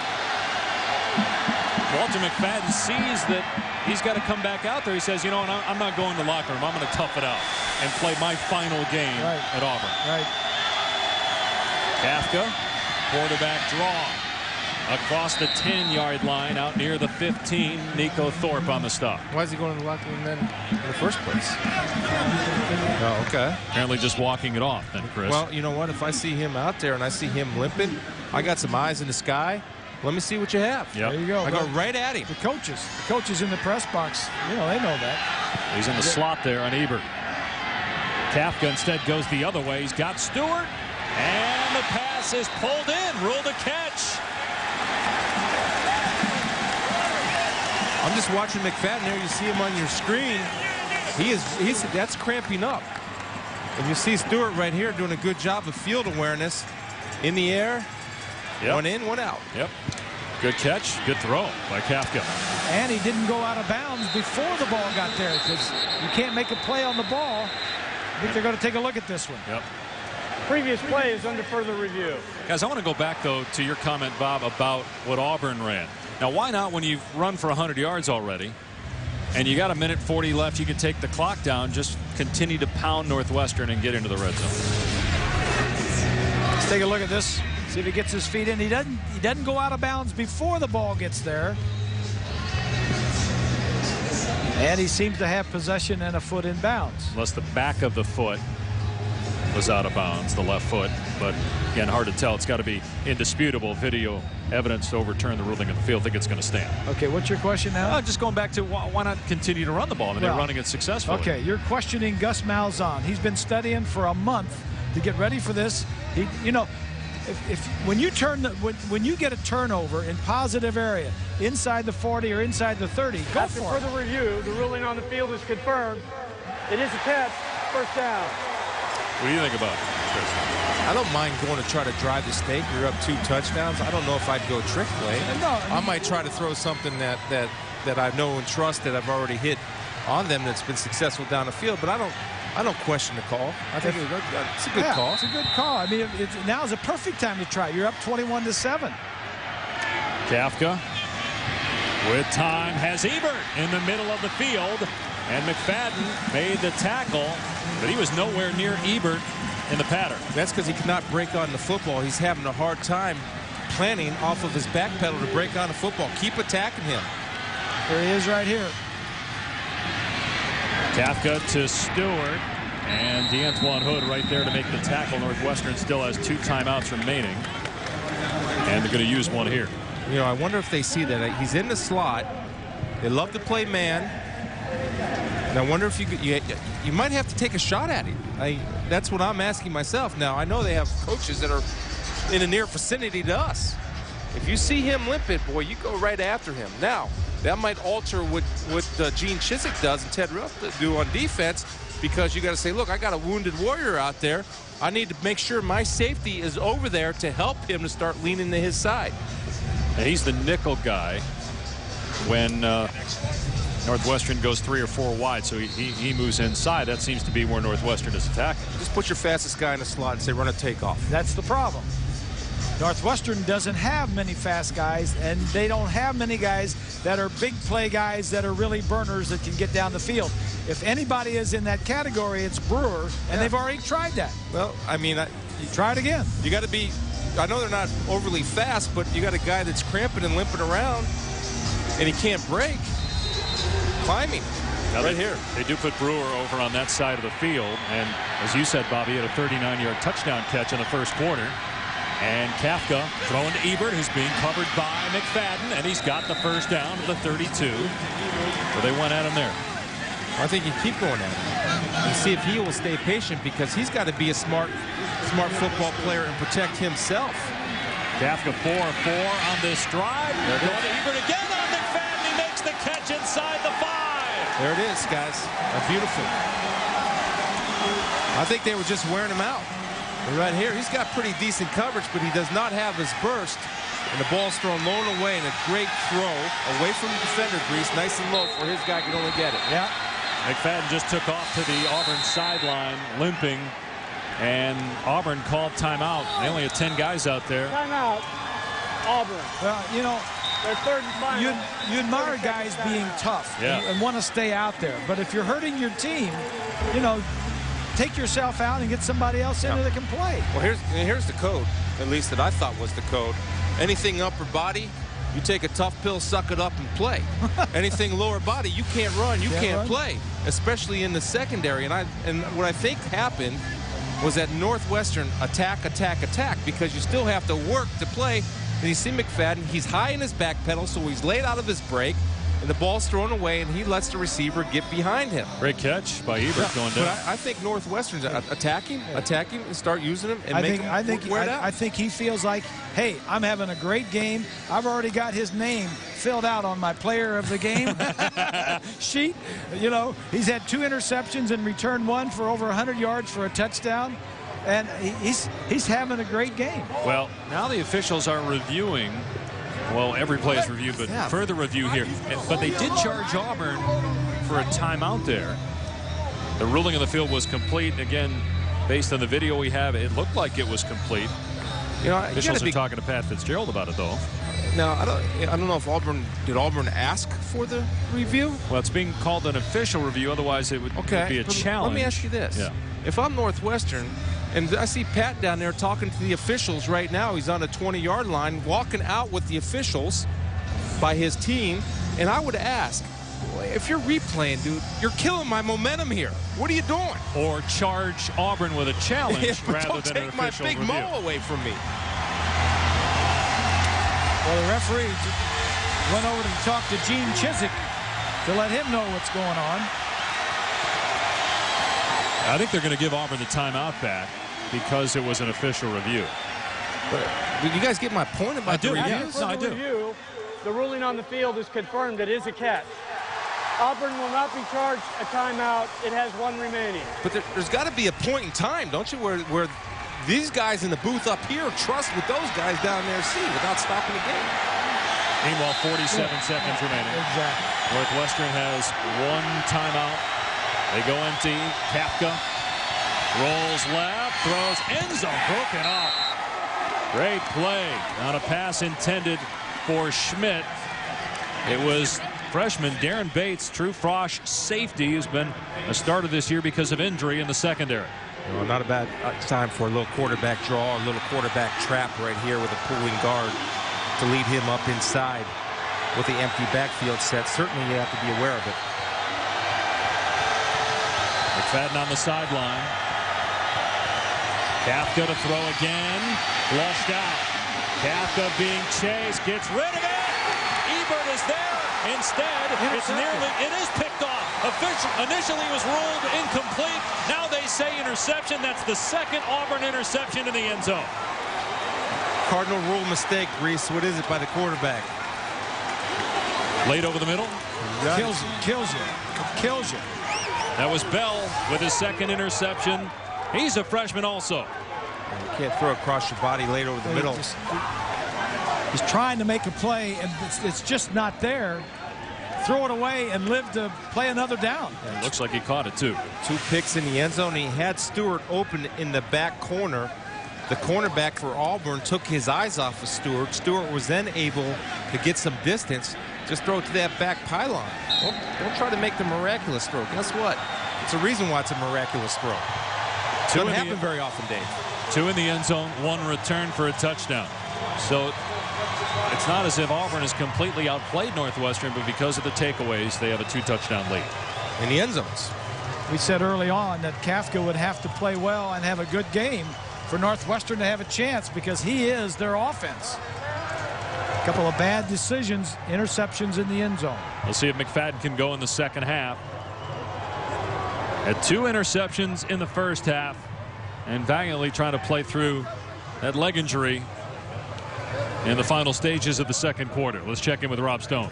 Well, Coach, what is it with your secondary in the end zone today? Well, I'll tell you what, we're bending a little bit in there, but this is a very good football team. But somehow or another, when we get back down to the red zone, we're making plays right now. We're coming up with plays at the right time. Going back to your last offensive drive when you threw the interception, what was the offensive mindset on that drive? Well, we were in a position to strike quick. So, a lot of times when you get in that field position, we're going to throw a reverse pass. Hey, it was a great play by their safety. I think the ball was there. They made a great play on it. Coach, we appreciate your time live. Thank you. Thanks, Rob.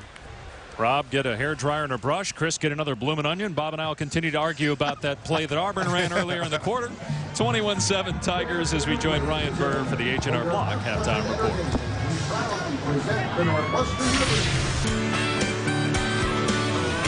Welcome back to the Outback Bowl. Raymond James Stadium in Tampa, Florida, where Auburn leads Northwestern 21-7. Happy New Year. Dave Pasch alongside, as Tim McGraw calls you, Mr. Greasy, Mr. Spielman. Tim said I had to call you that. How about Mr. Kafka, guys?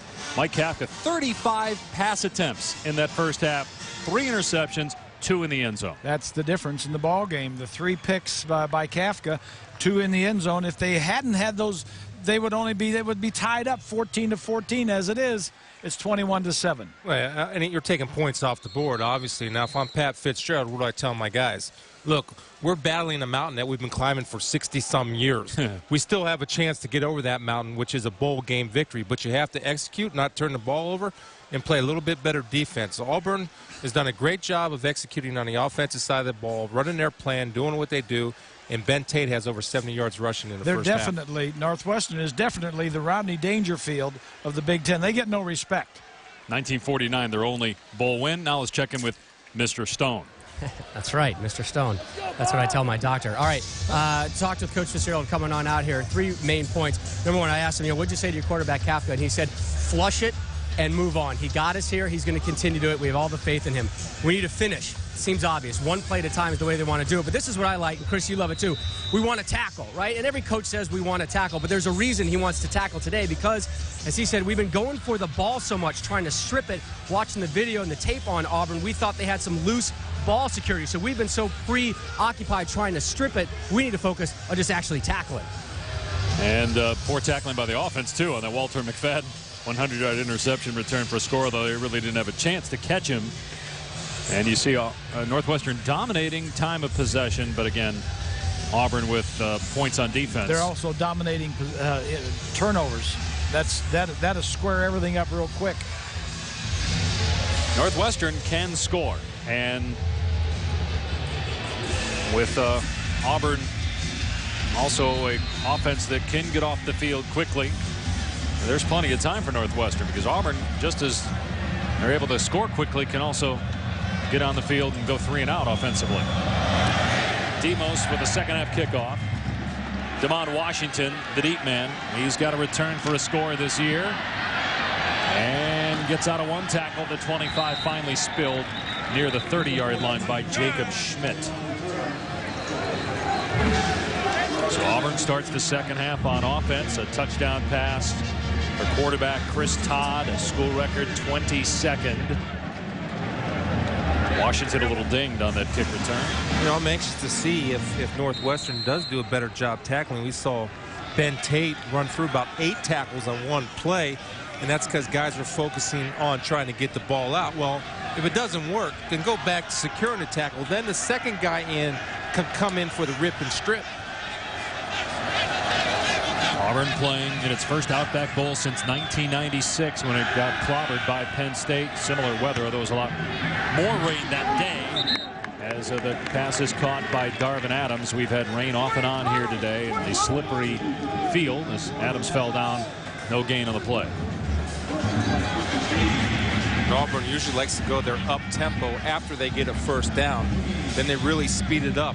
Before, on the first possession, before a first down, they'll take their time and do this little mini huddle or short huddle 1 yard off the line of scrimmage. And the reason they do that, Chris, is to give their defense a chance to rest. Now, they don't need to do that here because that second half is just starting, but normally give their defense a chance to catch their breath. Todd fakes the end around. Wide open receiver.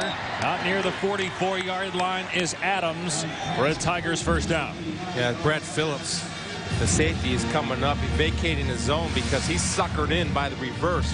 You see Brad Phillips will sneak up inside your pitcher up over there. He's underneath the coverage, and Brad's coming in late to the pitcher. He's got to play deep to short, not short to deep. Here's Tate, and again slips down. There to help him down is Brendan Smith. Gus Malzahn in his first year as the offensive coordinator at Auburn. Now, a play caller has to adjust his running plays. The side running plays aren't good because of the footing. We saw 2 slips, so maybe then you want to start running straight ahead down the hill. Well, we asked Malzahn, because he's such a hot commodity, and whether he's had some schools calling about head coaching opportunities. He said yes, but then he said, I'm committed to Auburn. I have to imagine, though, at some point he's going to take another job as McHale gets whacked by Smith. There's a penalty flag down, though. Look what this guy Malzahn has done in just a short period of time. At Tulsa, led the NCAA in total offense 2 years. And he also had Darren McFadden and Felix Jones, but look what he did with those guys at Arkansas. He was a high school coach before that. Holding, number 82 of the offense. 10-yard penalty from the spot of the foul. Second down. He was a high school coach for 12 years in Arkansas. Then 4 years in college, 1 at Arkansas, 2 at Tulsa, and then this year here is Auburn. Is his first year, and he has done nothing but gangbusters with this offense here with the Tigers. The guy who gave him his big break is ESPN's Jimmy Dykes. He was the athletic director at Shiloh Christian High School, hired Malzahn from a smaller school, and the rest, as they say, is history. And no running room for Tate.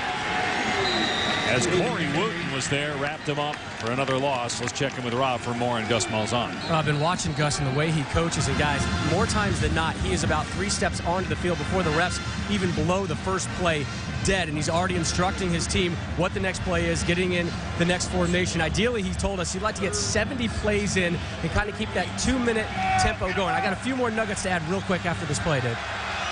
3rd and 15. See what Malzahn can come up with. Not a lot of plays in the playbook for 3rd and 15. Todd with all day to throw. Got Adams for a first down. Inside the 40 to the 37. Back to Rob. And if you see right now, Adams, he hands the ball to the official right away. That's one of the things that Coach Malzahn has instructed his team to keep the tempo going. As soon as you're tackled, find an official, give him the ball. The other thing, he tells his receivers, that ball is overthrown or dropped, turn right around and come right back. His main vice, though, guys, the old school bazooka chewing gum. He's plowing through it on the sideline. The kind that lasts the flavor, all of 38 seconds. He's been whipping it nonstop on the sideline, moving on from piece to piece. And they're approaching a single-season school record for total offense as they get a yard there on the carry by Tate. It's interesting to see where he calls the plays from. He's about 10 yards back from where the ball is, so he can try to see the defense and get the best angle possible. Gretchen, they say that the knee was down and the ball was actually back behind the line of scrimmages. That pass was behind Adams, incomplete, so it's 3rd down and 11. Yeah, Adams thought he was going to move and go. He was throwing it to the back shoulder, expected him to come back. A little miscommunication. You know what? And just to go back to Gus, I want to go to Gene Chizik. I mean, Gene Chizik does a great job of going out and firing and finding an impact offensive coordinator to come in, and he goes and gets Gus Malzahn. So that's a great job by Gene Chizik to go recruit the best to fit your system and what you want to do philosophically. And a lot of controversy surrounding Gene Chizik's hire. He was only 5-19, 2 years as a head coach at Iowa State, but he's a former Auburn coordinator. As Todd throws downfield into traffic, and Adams comes up with it again at the 25-yard line. Good call. That's the same play. The other side, square in from the right side. They ran a square in from the left side. The last first down they picked up. Going to see from the right side of your screen, it's going to be a square in about 15, 18 yards. Somebody right in his face. They did a nice job of getting rid of the ball. Man coverage.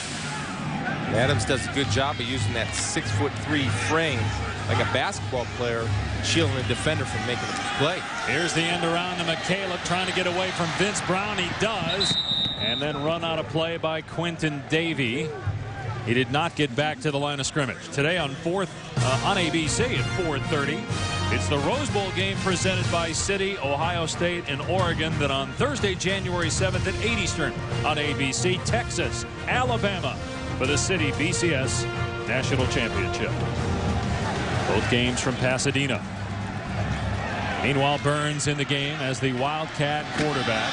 They'll hand it off to Tate, who gets drilled at the point of attack. Big hit by Ben Johnson and Brendan Smith. Better job of tackling, especially with Big Ben Tate, who ran through a bunch of tackles in the first half. Ben comes in there, does a good job of wrapping and securing the tackle first as opposed to going in for the strip. There's Mike Hinkwitz in his 2nd year as the defensive coordinator at Northwestern. Auburn already converting 3rd and 16 and 3rd and 11 on this drive. They got Burns throwing the football, and what an interception! One-handed pick by Brian Peters at the 1. Don't know if Todd is shaken up. He looks to be okay. Why have Burns throw the football here? He puts it in a good spot. That's just a great play by Peters. He is the safety that, he got both feet down, held onto the ball. Good call by the official. There's a reason Todd's your quarterback and not Burns. That's 2 interceptions by Burns in the game.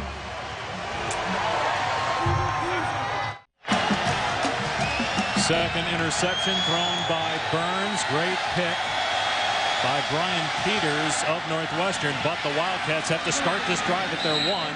They bring in their, quote, power back, Jacob Schmidt. He's their biggest running back at 200 pounds. He gets it out to 7. Great one-handed interception by Peters, his 3rd of the season. little more breathing room for Kafka in the Northwestern offense. They'll give it to Schmidt again, and he splatters the pile. And picks up a first down to the 13-yard line. Boy, that's getting Pat Fitzgerald down on the sidelines after that running play. He started pumping his fist. And why? Because he loves the fact they're getting a little bit physical right now. And that's what he wants to see to get them out of that dangerous territory, backed up at the 1. And this is really not a physical offense because they don't run the ball that well. Again, the 35 pass attempts in the first half. That pass tipped at the line. Looked like Coleman got a hand on it. Incomplete. Coming up after us here on ESPN, college basketball featuring a pair of undefeated teams. West Virginia off to its best start since Jerry West was playing for the Mountaineers in the late 50s. And Purdue at 12-0, ranked 4th in the country. That's next on ESPN. Off to their best start since you were point guard. Since I was. I don't know how you guys are going to pull this off. How you're going to watch that, and Spielman's going to watch the Rose Bowl on ABC, which is at 4:30. Kafka's pass caught at the 19-yard line by Markshausen. It'll bring up 3rd down.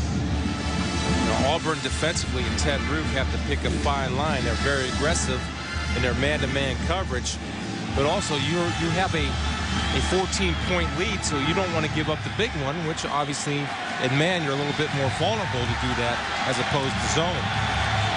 3rd down and 5 for Kafka and the Northwestern offense. Kafka's pass should have been intercepted and probably returned for a touchdown again. This one by Washington. Kafka lucky it's only 4th down. You just can't throw that ball because the coverage was so tight. The motion coming across, and Thorpe is there right on his back. You just can't throw that ball. Washington had a great break on the football, but as Northwestern offensively, get your man beaters going again, your bunches and your crossing formations. Your guys can't run away from their guys. Demos' punt just sticks in the mud and then takes a Northwestern hop inside the 45. Auburn football midway through the 3rd, a 2-touchdown Tiger lead. January 4th at your Lexus dealer and TD Ameritrade. Well, the teams are in Tampa this week. They headed to GameWorks to test their dancing ability. And meanwhile, Auburn on the field leading Northwestern 21-7. I think Northwestern won the dance contest, but the Tigers winning where it's most important, leading by 2 touchdowns midway through the 3rd quarter. Back to the ground, and Tate, and he gets pummeled by Quentin Davey after a gain of about 2. Well, Adam Hahn right there, defensive tackle, diving to hold the ankles and keeping Tate up, and Quentin Davey came to finish the job. I mean, Adam Hahn, that's a tough position when you're playing that defensive tackle. Give all those linebackers all that glory, but he got a little piece of that tackle to help him out.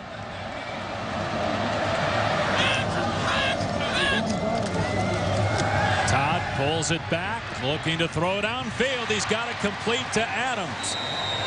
Boy, Adams seems to be the guy that Todd looks to when he drops back to throw first. And nice play by Todd just to buy some time, fake. Somebody's in the pocket, so you step back. Adams is coming across the field. I love that route. Square in, crossing route. Just throw it around the linebackers. They can't catch. Back on the ground to Tate. And he gets maybe 2. Those are fighting words, Bob. I got more career interceptions than you do. How many interceptions did you have? Huh? I'm not sure. Come on. Oh, come on, you know. Because you know those linebackers. You know the quarterbacks always know what linebackers can catch and which ones have those stone hands. I'm just glad Auburn's letting Todd throw the football this series. Yeah, Burns, who is the ghost on that play. And Todd in trouble. Hit from behind. Down he goes. Vince Brown with his 5th sack of the season. Well, it's a nice job of Todd holding on to the football. Vince Brown did the right thing where he's coming in with the big club. You watch Vince Brown come around the corner here, and Todd does a good job of protecting, not quitting. Watch the club come in late. Woo. That was a one-man route. They only had Carr deep down the field, so they wanted to take a shot, and if not, should have thrown the ball away or ran it. First sack today for Northwestern. Wildcats need something good to happen. Down 2 touchdowns as Todd goes deep for Adams. Can't come up with it. It's 4th down. Wildcats trying to end a 61-year drought. Their only bowl win, the 1949 Rose Bowl. This is their 8th bowl game ever. Pat Fitzgerald played in a couple. Played on New Year's Day back when he was a player in the Rose Bowl, and then the following year in the Citrus Bowl when he led Northwestern to 2 Big Ten titles. Brewer back to receive the punt. There's contact. No flag, though. Fair caught by Brewer just outside the 15-yard line. Contact with a punter, Clinton Durst, but no penalty flag. Capital One Bowl Week continues on ESPN tomorrow with a pair of games. First at 5:30 Eastern, it's the AutoZone Liberty Bowl, Arkansas against East Carolina. Then at 9 Eastern, the Valero Alamo Bowl, Michigan State and Texas Tech, with no Mike Leach at the helm. What was your favorite experience in your trip to the Rose Bowl? The game. I mean, playing the game. It's just it's a special feeling. I still remember a lot of plays from that game.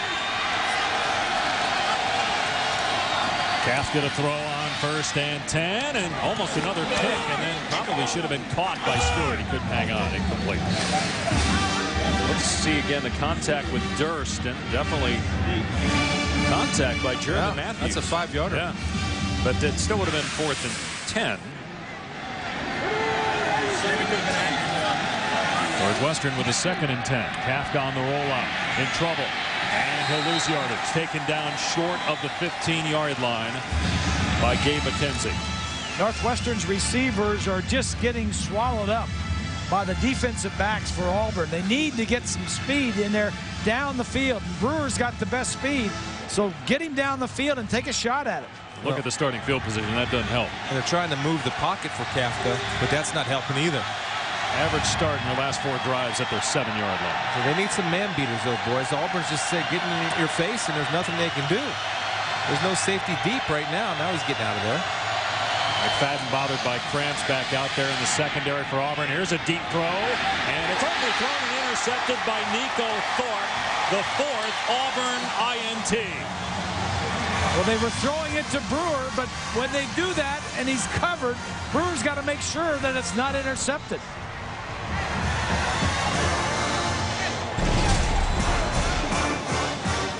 This is what they need to do, get the defense off of their backs.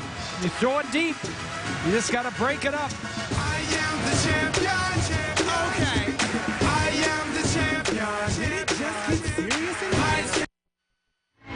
Mike Kafka threw the fewest interceptions in the Big Ten during the regular season. Just 7. Yet he's thrown 4 today, 2 in the end zone, 1 that was returned 100 yards for a touchdown.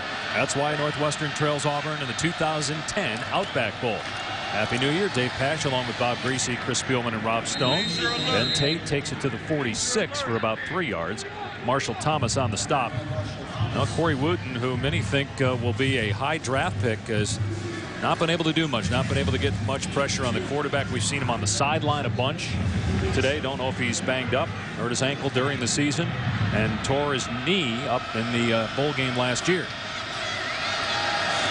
Still scouts very high on him, probably the highest prospect, as the ball pops out of the hands of Trott, incomplete.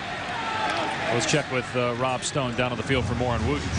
Yeah, I talked to Northwestern's head trainer about Wooten. He said, no, he's fine, healthy, no problems, just coaching decisions. They have a lot of down and distance type alignments that he is not involved in all the time. So I know you guys are worried he's not out there, but it's because they don't want him out there. Some may say he should probably be out there every play because he's that good. Well, a lot of scouts are evaluating him on his 2008 film. We're keeping a little camera on him. I'll keep the eye in the sky on him. Under further review. See what he has. Incomplete pass. Well, what happened was you had an incompletion, then an immediate recovery by Northwestern. So they're going to review to see whether it was a catch and a fumble and then an immediate recovery. And if obviously, if they rule that, the ball goes over to Northwestern. Which cannot be advanced. It's right at the spot of the recovery. Since the whistle was blown. And that's a thing about Wood. I mean, here's a big guy that can play defensive end, but a guy like that size, you look at his versatility as you see the replay right here. It was recovered there by McManus, and it didn't look like Trott had it, so it should be incomplete. Didn't look like he had it long enough.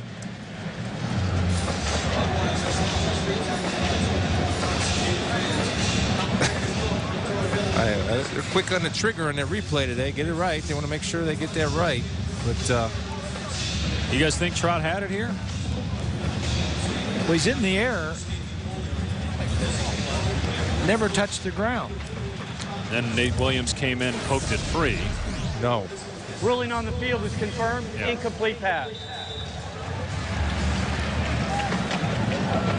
So it'll bring up 3rd down and 8. I was just talking about Corey Wooten with his size, and you see the big lower body on him.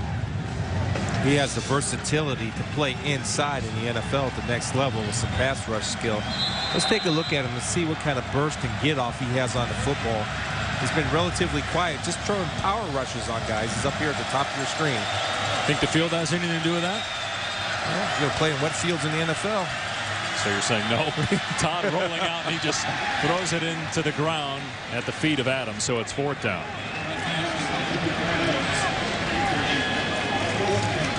Wooden had a little pressure that time, and so Auburn has to punt the football. Northwestern not done yet, despite the 4 turnovers. It's only a 2-possession game with 5 minutes to go in the 3rd. But can they get decent field position, number 1, and then get something down the field? Durst with a moon ball, and Auburn's got 3 players down there. Did the ball, it went into the end zone, so it'll come up 2-20 as we check in with Ryan Burr. All right, Dave, let's get an update from the Gator Bowl. Bobby Bowden coaching in his 34th and final bowl game and firing the spear down, and a message against his former team, West Virginia. But Jared Brown and the Mountaineers, other ideas. The quarterback 32 yards to the end zone, and early on in the Gator Bowl, West Virginia on top, 7-zip. Dave? And Brian, wow, what a year West Virginia's had. They lost to Auburn early in the year, but Bill Stewart's done a great job there, huh? He has. Taking over for Rich Rodriguez. Kafka to throw, looking for Brewer, and he's out near the 25. Stood up by Bynes at the 27-yard line. DeAntoine Hood on the coverage. Mike Kafka's 2nd team All Big Ten. He was limited in games against Penn State and Iowa because of a hamstring injury. Throwing on the run there, and he's got Fields into Auburn territory. Bumped out at the 47-yard line. Now you got to go your up tempo. Keep you moving. What that does is when they're moving the pocket and giving Kafka room to work to take some of the pressure off. And there's a little bit of a man beater right there where you run a wide receiver into 2 defensive backs, forcing the defensive back to go over the top to get to his coverage. Look out! Coleman comes flying around the corner and smokes the quarterback, Mike Kafka. Against number 75, Netter. A little shake and bake, and Netter lunges. And when you lunge and get that front body, upper body leaning forward, Grease, you don't have a chance to block anybody. And you saw that's why we've been talking about Coleman, because he can do just that to an offensive tackle. Very close to a blow to the head there by Coleman. What looked like a clean hit on the replay. Here's Kafka on 2nd and long, in trouble again. And almost sacked eventually. He does get sacked. Back at the 48-yard line by Antoine Carter. Well, the Auburn players saying they were held, but yeah, no play. The man coverage in the secondary was giving the defensive lineman time enough to get there. Kafka had nobody to go to. Actually got positive yardage. Actually got 2 yards, so 3rd and 15. And Brian Mulrow, the right guard, shaken up, will come to the Northwestern sideline. Either that or an equipment problem. Taking his helmet off. Have a look at that. So Keegan Grant, who had been the starter but replaced by Mulrow today, on the field at left guard for 3rd down and 15. Kafka has time, goes deep for Brewer. Underthrown, flag down, going to be interference on DeAntoine Hood. It's the 2nd pass, deep pass that we've seen in the last 2 series to Brewer. He's the guy with the speed. I think that's good. Northwestern's got to stretch this. They got to make him think about deep passing. Pass interference, number 24 of the defense. 15-yard penalty, automatic 1st down. This is where the underthrow helps him, because Hood cannot get his head around and forced to make contact early with Brewer. In the last interception, when they tried to go to Brewer deep, they were able to get their head around and Demond Washington and make the play. This time, he couldn't get his head around, didn't see it, and was forced to run into the receiver, causing the pass interference. Northwestern inside the Auburn 40, first time in a long time. They've had this kind of field position. Kafka pulls it down. McFadden, the corner, came flying in there, along with Michael Goggins to make the tackle at the 35. You got Hood and Brewer down there jawing a little bit. Brewer went down there and cut his knees on a run block. Hood didn't appreciate it. See if they get a little extracurricular activity going. They protect Kafka. He's going for Brewer, who's open. Touchdown! Hood quit. Hood quit on the play. He slows down. I think Brewer kind of suckered him into believing that the ball wasn't coming to him, and then there it was, a great throw. I think his concentration was broken because the previous play, Brewer cuts him. First of all, this is the best deep ball that Kafka's thrown all day. Watch Hood, he slows down. He doesn't even know that Brewer's in the route. But I think his concentration was broken, and Brewer lulled him to sleep, like you said, Grease. Bam. So a 39-yard touchdown catch earlier. Now a 35-yard touchdown catch. And Demos for the point after. It's a one-possession game with 2:42 to go in the third. Take a look, Pash. I mean, this was set up, I think, the previous play when he cuts Hood on the running play and gets the concentration.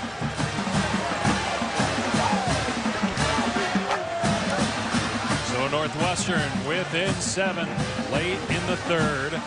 How about this for Brewer? You talk about him being the only deep threat. 7 of his 9 touchdown catches have been 20 yards or more, including 230-plus yard touchdown grabs here today. And you got to hand it to Kafka to keep in the game. Don't get down. You've had 4 interceptions. One of them was returned 100 yards for a touchdown. That can affect a quarterback, but he knows the only chance that his team has is if he can bring him back. Let's check in with Rob Stone now, down on the field. Well, defensive coordinator Ted Roof saw what Hood did too, and boy, he stormed right on the field, got in his face, barking at him multiple times, guys yelling at him, "You're out, you're out." He went to go sit on the bench. He pulled him off the bench. He is out. Ted Roof, former head coach at Duke, and then defended Northwestern while he was the defensive coordinator at Minnesota. Now in his first year at Auburn, we'll see if Hood returns. He is one of those outside receivers in situations where they have 3 and 4 corners out there. And a nickel package, short kickoff taken by Fannin out near the 30-yard line, and he took a shot as we go to Ryan Burr in the studio. All right, Dave, just a reminder over on ABC right now, Capital One Bowl, Penn State and LSU. Now, we expected a shootout in our game. Weather conditions in Orlando not good. That game is scoreless right now. Real quagmire between Penn State and LSU. That game over on ABC. Dave? An hour and a half from here where the weather isn't great either. Yeah, the weather that moved through here is over there now. Penn State was in the Capital One Bowl in 2003, lost that game. How about Joe? 26 bowl or 23 bowl wins.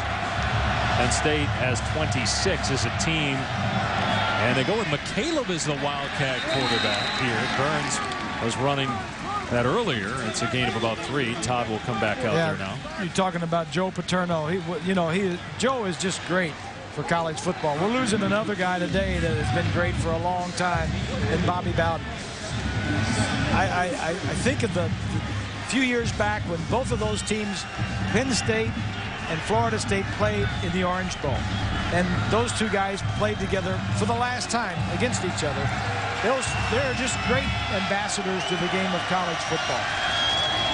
Todd throwing, and he's got Terrell Zachary, the tackle, short of the first down marker at the 37-yard line. So big third down coming up. Yeah, I agree with everything you say. Bobby Bowden's an institution, but it's amazing. Just looking at the sidelines, we saw Pat Fitzgerald there jumping up and down like he's playing linebacker again. Energized the whole football team. The defense now is energized running to the football.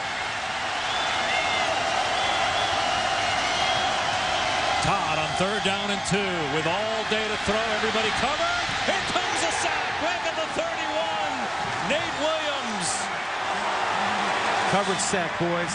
Northwestern got in their grill. They played man-to-man. They took everyone away because every single receiver for Auburn ran a stick route. That means you run to the sticks. It made it easy coverage, and Todd is stuck. He looks to his left, then he comes back to his right, and the receiver over there is covered by McManus. In fact, he didn't get off the line of scrimmage. Nobody to throw it to. Durst to punt. They'll set up the return. Brewer just scored the touchdown. Fair caught at the 33-yard line. Decent field position for Northwestern. From coast to coast, you can now get the latest news on the teams you care about most. The power of ESPN covering the Boston, Chicago, Dallas, and now Los Angeles sports scenes. You can log on to ESPNChicago.com to get the scoop on this game and talk about the future of Lovie Smith with the Bears, and also how things are going with the Chicago Bulls. Kind of been up and down the last couple weeks. Blew a 35-point lead in a game against Sacramento, then bounced back with a win last night on New Year's Eve. Here's Dunsmore out on the flat. Good stiff arm, and he breaks free! Dunsmore being chased by McFadden inside the 20. Drags into the 10. Breaks a tackle. Northwestern winning a point.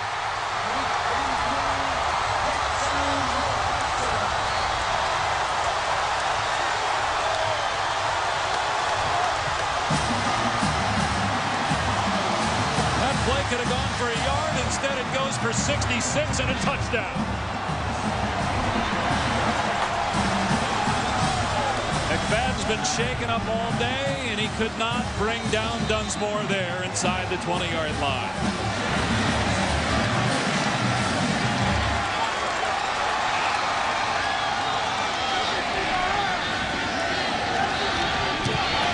Demos puts it through to tie the game at 21. Just watch the effort in the bad tackling. I don't want to get you. Let me try to push you. I'll two-hand touch you. And here, I'll lay down and fall, not really wrap you up and just let you keep running through. Dunsmore is more of a tight end than he is a wide receiver. But how about the heart of this team? No respect. Northwestern, the little engine that could. Just keep trying. Down 21-7. The quarterback had thrown 4 interceptions. Now the game is tied.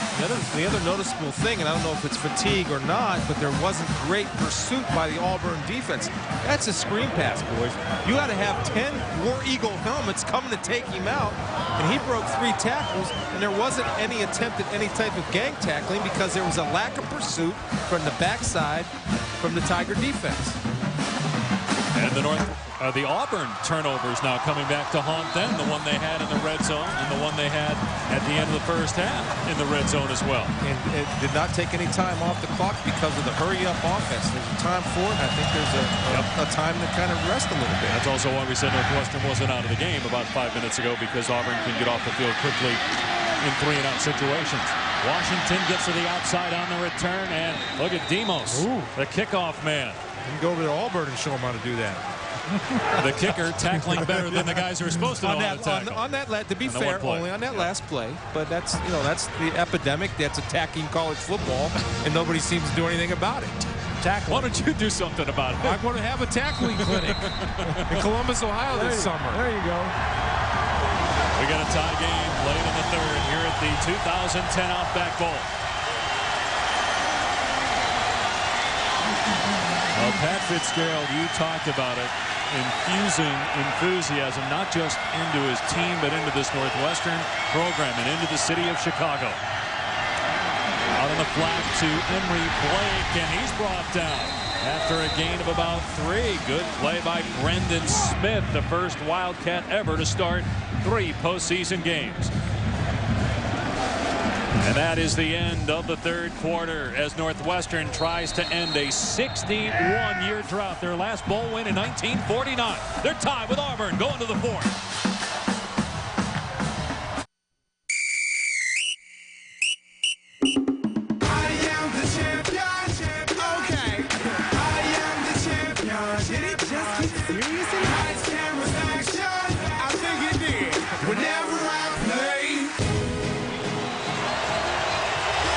Happy New Year from Tampa. 4th quarter of the Outback Bowl, the first college football game of 2010.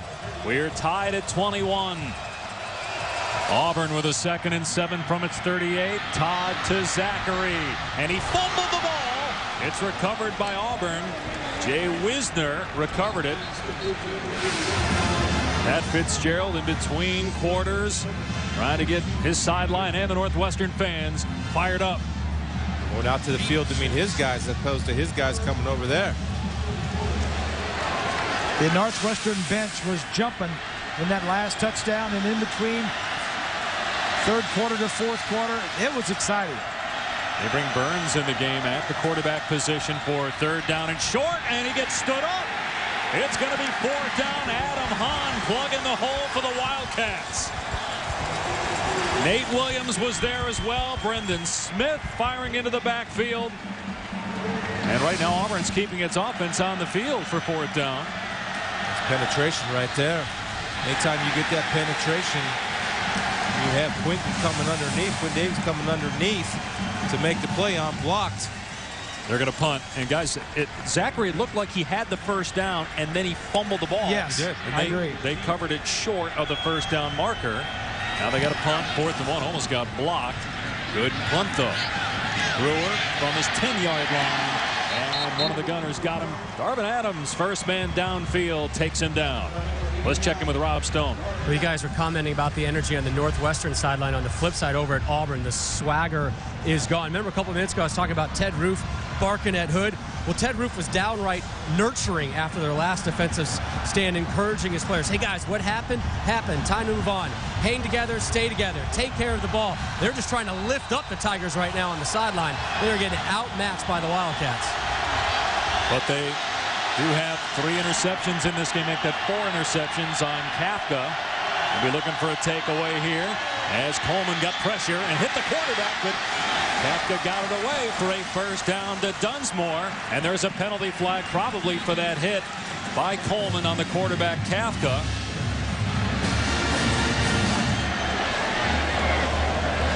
Roughing the passer, number 52 of the defense. 15-yard penalty from the end of the run.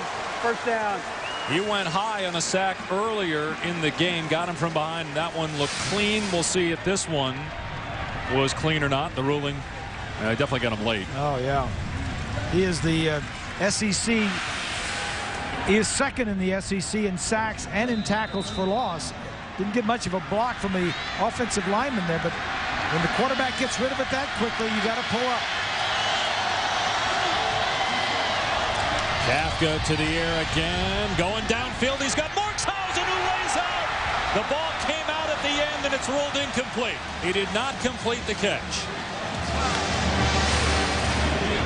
Got to come down with possession and keep control. The football has it, and the ball and ground. It's a great effort. Jars it loose. Good coverage. You had to put it out front like that, but it was just good coverage. Kafka rolling out, going to get hit, got rid of it, and another interception. Bell with his 2nd pick of the game, the 5th. Auburn interception and a late penalty flag. Vines got pressure on Kafka and forced the high throw. Let's see what the flag is, though. It was thrown during the run back. Good job of moving the pocket, but thrown across his body. Sometimes you got to go ahead and give it to the sidelines and let them see if a lineman can make a catch sitting on the bench. Personal foul, number 90 of Auburn. 15-yard penalty, 1st down. Boy, not a smart play by Nick Fairley. That's a killer, isn't it? You make a good play, you get an interception, you got to have good field position, and then you lose 15 yards. So when we come back, it will be Auburn football at its 40-yard line. 2 minutes gone by here in the 4th quarter. Mike Kafka has now thrown 5 interceptions in this game. Fitzgerald was just telling him, hey, forget about the interceptions. You're going to win this game for us. You're not going to win it for them. You're going to win it for us. Get back there and get ready to go. Tie game in the 4th quarter. Auburn has turned it over and punted on 4 other occasions here in their 5 second-half possessions. Northwestern just turned it over. Kafka throwing his 5th pick of the game. He threw 7 interceptions the entire regular season. Todd with a ton of time to throw for Auburn, goes short, and Adams makes the catch as he slips. Gain of about 5 at the 45-yard line. Nice job of Darvis Adams, who was originally about 15 yards down in the field, seeing his quarterback in trouble, recognizing, working his way back to be an open target for Todd to hit on the scramble. Chris Todd has thrown the ball pretty well in this game. Here he is again on second down, another strike. Adams his favorite target, and forward progress will give Auburn a first down in Northwestern territory at the 48. Getting back to our original opening thought, both teams use a spread, both teams no huddle. One team runs to set up the pass, the other one's pass to set up the run. Auburn wants to run first, and that allows the quarterback not have to win the ball game for you. It's not the case with Kafka. Todd play fake. Here comes Davey. He's got Todd and sacks him.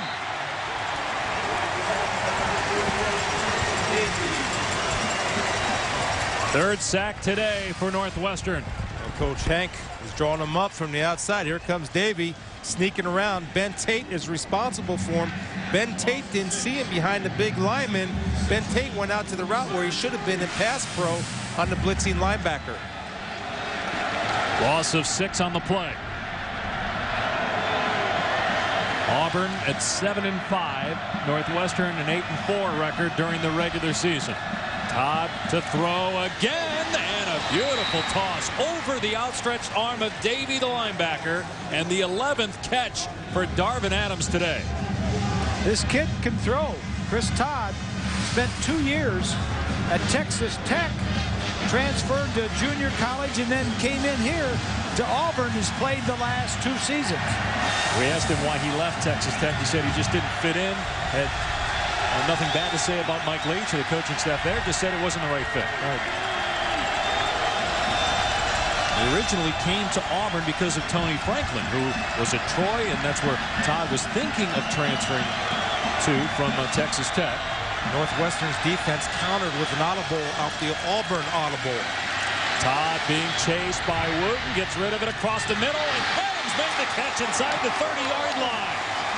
He's made every big play in the passing game for the Tigers today. It's a great job of buying some time by Chris Todd. Watch him as he's going to drift to the left as the pressure. He feels the pressure, keeps his eyes downfield. That's just a super play.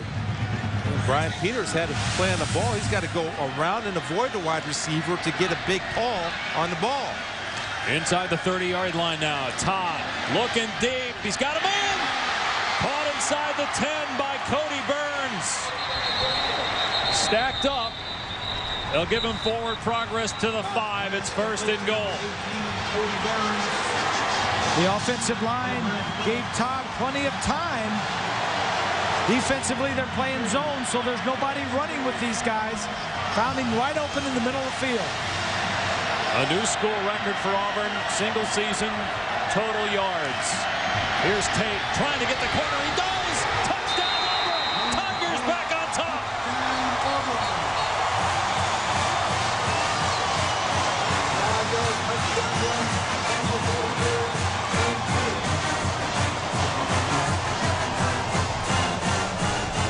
That's a senior Chris Todd's drive. Making a name for himself under pressure. Tie ball game. Show me something. Man, was he on time and on target for the Tigers.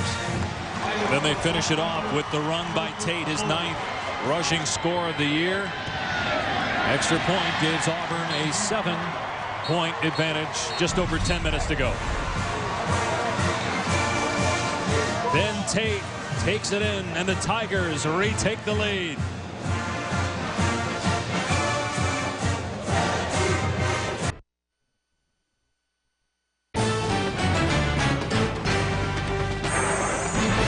ESPN College Football, the Outback Bowl, is brought to you by the United States Marine Corps, the few, the proud, the Marines.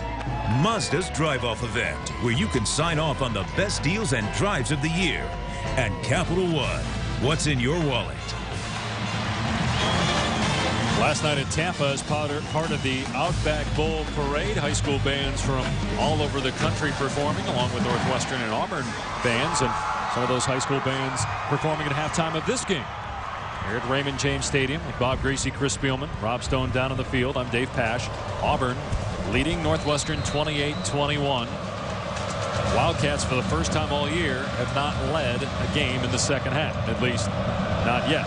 They come back from a 21-7 deficit, now trying to come back. Got a touchdown, but plenty of time on the clock. Stephen Simmons on the return. Past the 25 and out to the 30-yard line as we check in with Ryan Burr in the studio. All right, Dave, let's check out now West Virginia taking on Florida State. Gator Bowl action. Noel Devine. Big run for the Mountaineers, already a 7-3 game. Devine all the way down the sidelines before he's finally brought down inside the 5. Wouldn't take long from there. It's Devine again, this time from the 1-yard line. He plunges in, and West Virginia up 14-3. Devine already 85 yards and a touchdown, Dave. All right, Ryan, here, Auburn with a 7-point lead. Kafka's thrown 5 interceptions in this game. Throws short here to R.B. Fields, and he's dumped out of bounds just short of the first down marker by Darren Bates. 5 interceptions and 3 touchdown passes for his side, so got to balance that out a little bit. What an answer by Auburn. All the momentum was on Northwestern's side. Now let's see if Northwestern can counter. And Kafka, smart play there, throwing it away. Let's check in with Rob Stone. Hey, Dave, they say tragedy equals comedy. Here's Coach Fitzgerald during the last break. He's yelling at his players, yelling at Kafka. He's going, guys, we've been playing with 10 men all game. We've been playing with 10 men. Our quarterback has been playing for the other team the entire game. The good news, though, we got him for the remaining 10 minutes. We're in good shape, guys. Good news and bad news. Well, he's got a career high in terms of passing yards. But again, 5 interceptions. Not all those were his fault. One was tipped, the first one in particular. And one was returned 100 yards for a touchdown. That right now, I guess, is the difference in the game. As Kafka, quarterback draw, and it's going to be close. Tackled by Craig Stevens, and I think he's going to have Blake's it. also there. I think he's going to have it. All right, baby. It is a first down for Northwestern. Hurry up. Hurry up. That's what they do. Kafka looking deep, and might be another pick. Out of bounds. Incomplete. Intended for Brewer. Well covered by Bell, who's already got 2 interceptions.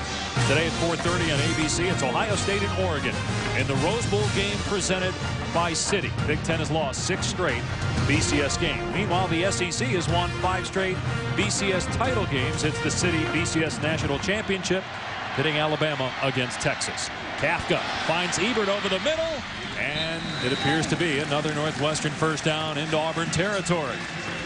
It's just interesting to watch the execution at the high tempo that both offenses are operating at. Northwestern right now is doing a good job of pass pro, and it looks to me like there's a little bit of fatigue on the pass rushers from the Auburn side. 76 offensive play coming up for Northwestern.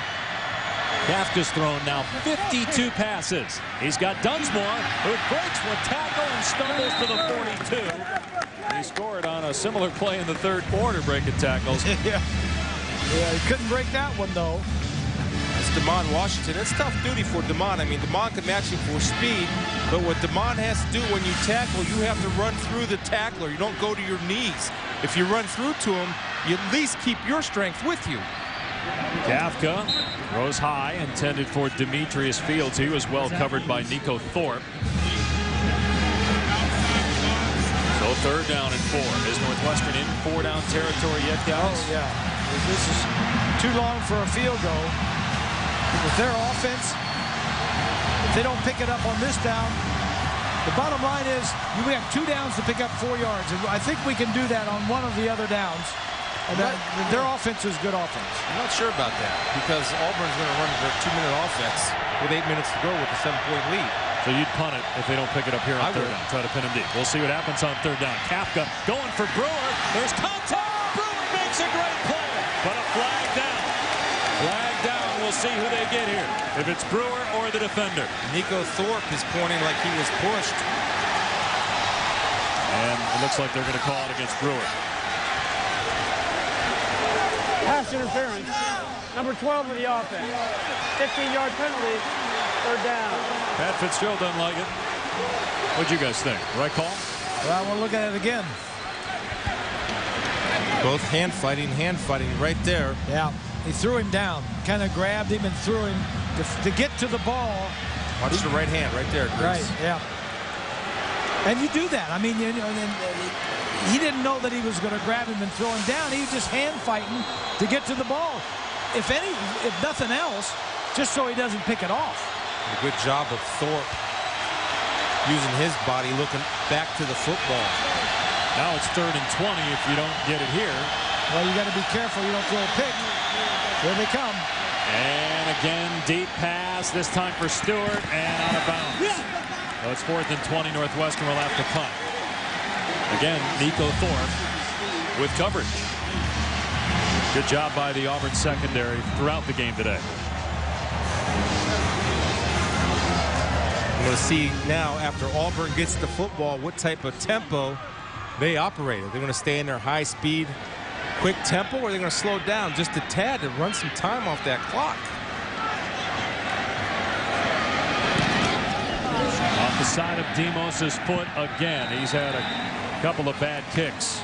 Maybe that's why Bob was saying they should have gone for it on 4th and 4 inside the 45, but they didn't get a chance because of an offensive penalty. And they're down 7 to Auburn midway through the 4th.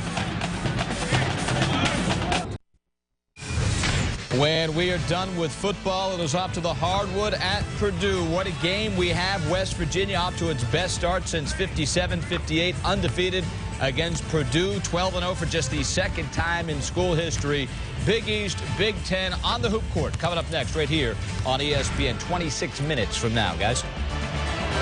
Should be a great game. West Virginia coming off a narrow win over Marquette. Meanwhile here, with 8:11 to play, Auburn leading Northwestern by 7. And we'll see, in terms of tempo, what we get from the Auburn offense. It's a strange figure right here. These Auburn guys in a huddle. They don't do that very often. Out of the flat to Fannin. He's got blockers out there. And finally banged out a play at the 43-yard line, a couple of yards shy of a 1st down. I think a little bit of Ben Tate time. Ben Tate's an effective runner. So far in the day, 79 yards rushing on 16 carries. Let him pound it up in there a little bit. Tate, the number 5 all-time leading rusher at Auburn. Been some great ones here. Ronnie Brown, Carnell Williams, Joe Cribbs, James Brooks, of course, Bo Jackson. Here's a pitch. Terrell Zachary with blockers again. Zachary inside the 30-yard line, inside the 15, pushed out around the 10.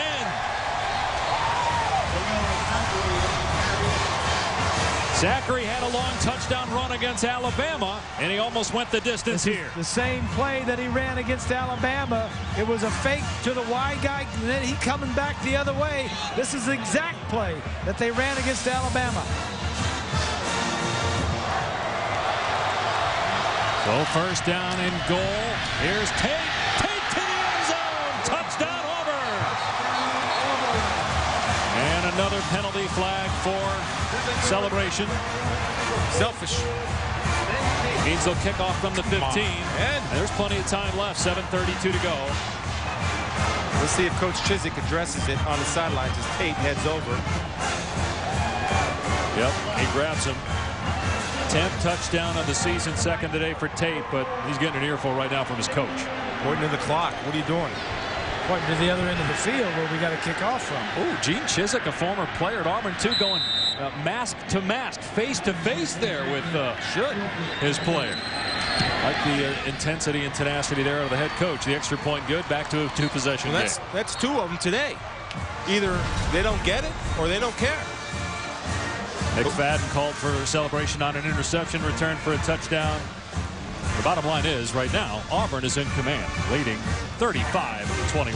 Gus Malzahn's offense click in the last couple of drives.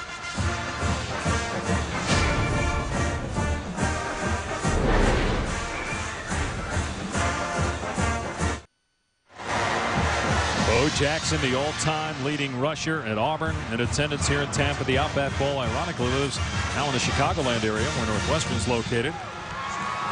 Sorry, Chris, if this brings back some painful memories seeing Bo Jackson. Bo was in a He and Barry Sanders played against a lot of great players, but right there, straight out, flat out, beast. And for the second time today, Auburn faked as if they were going to run up and kick the ball. They had a successful onside kick in the first half against Alabama. I don't know if you want to try it here, though, from your own 15 after the Tate penalty. I'm sure that didn't please Bo Jackson to see a running back like Tate make that kind of a decision after a touchdown. Big return for Simmons, maybe, but he gets tripped up at the 41. Otherwise, he might have had a huge return. Meanwhile, let's check in with Ryan Burr in the studio. All right, Dave, let's check out now Penn State and LSU Capital One Bowl. We said very soggy field, not stopping Penn State here. Darrell Clark, 37 yards to Derek Moy. It's a touchdown. Penn State on top at that point, 7-3. And that's where we stand right now with 7:19 to go. Just a reminder, up next here on ESPN, it is West Virginia against Robbie Hummel and Purdue. 2 undefeateds, number 6 against number 4, and it's coming up next. A lot of time left in this ball game, Ryan, as Markshausen makes the catch. Northwestern's already come back from 14 points down once. That was late in the third quarter. They got the ball in Auburn territory. Markshausen just 1 career catch as a walk-on his first 3 years. He's got 8 today and 87 on the year. He was just a walk-on transfer. His 5th year at Northwestern. Kafka to the air again, over the middle again to Dunsmore. Spun down at the 41 by Walter McFadden. Let's take a look now at Northwestern's pace.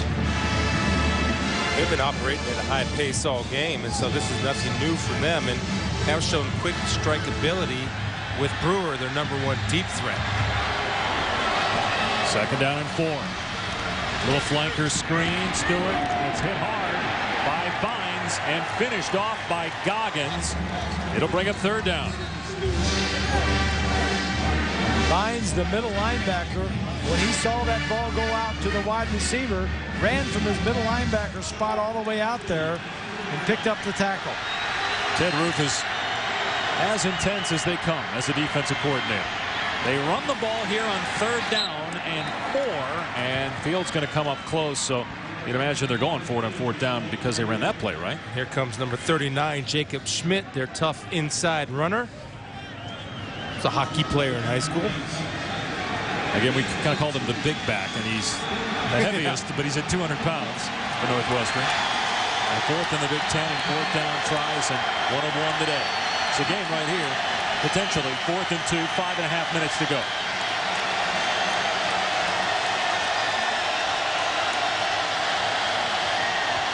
It'll be Schmidt, and he's got the 1st down. Good blocking on that left side by Mulrow, the left guard. Burkett, the center, Netter on the left side, the left tackle.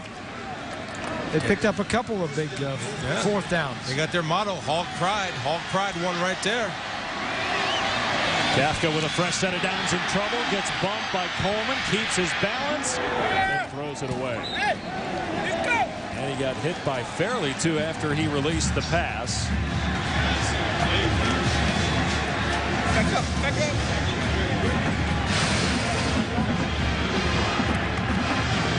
Good job by Fairley of finishing the play, recognizing that he had time to get a clean legal hit on a quarterback, which is a rare occasion in some people's eyes. Kafka gets hit again. That pass got away from him.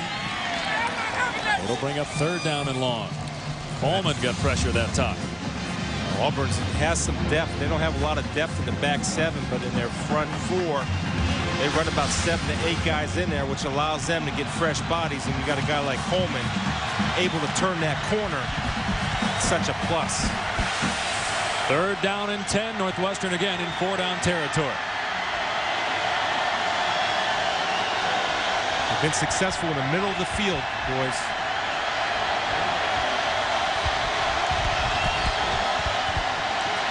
Here comes Coleman, and Kafka got out of there being chased by Fairley, and Kafka shakes 1 tackle and then stepped out of bounds at the 31. So we got 4. It'll bring up 4th down and about 6. Northwestern will go for it. That big fella. Fairley did a nice job of chasing him down the field. And when you see that mouth guard ready to pop out of there, you're tired. In fact, just disregard, throw it out, Fairley. That's what I did. Throw that mouth guard out. You don't need that. It's only your choppers. Timeout called by Northwestern. The Wildcats will have 2 remaining, down 14. Under 5 minutes to go. 4th and 6 coming up. Mike Kafka had 3 touchdowns, but 5 interceptions. That one there not his fault. Great pick off the hands of his Concannon. And then McFadden here takes this one all the way back for a touchdown. Late over the middle there. Picked by Bell. And an underthrown deep pass. Thorpe with the interception. And then Bell with his second INT in the 5th thrown by Kafka. You know, and the thing about this is he threw 5 interceptions today, and he only threw 7 interceptions in the 12 games previous to this year. So he's not a guy that puts it up. Kind of like Keenum for Houston, threw 6 picks yesterday in Houston's bowl game and during the regular season. Only threw 6. Struggled in the championship game, conference, and again yesterday. Dunsmore's been big on this type of down and distance, running across the middle. He's right up here in the slot area as your number 2 receiver. Of course, you got Markshausen right there, who's the leading receiver on the year.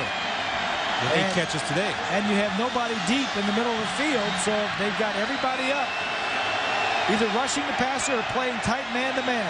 Comes the blitz. Bynes coming up the middle. He's picked up. Kafka's pass is caught by Stewart for a first down. They shifted Schmidt into the backfield, and he picked up Josh Bynes so that his quarterback could make a play. Well, just like Chris and I were talking about, they played man-to-man, no help, slant route, picked up the first down.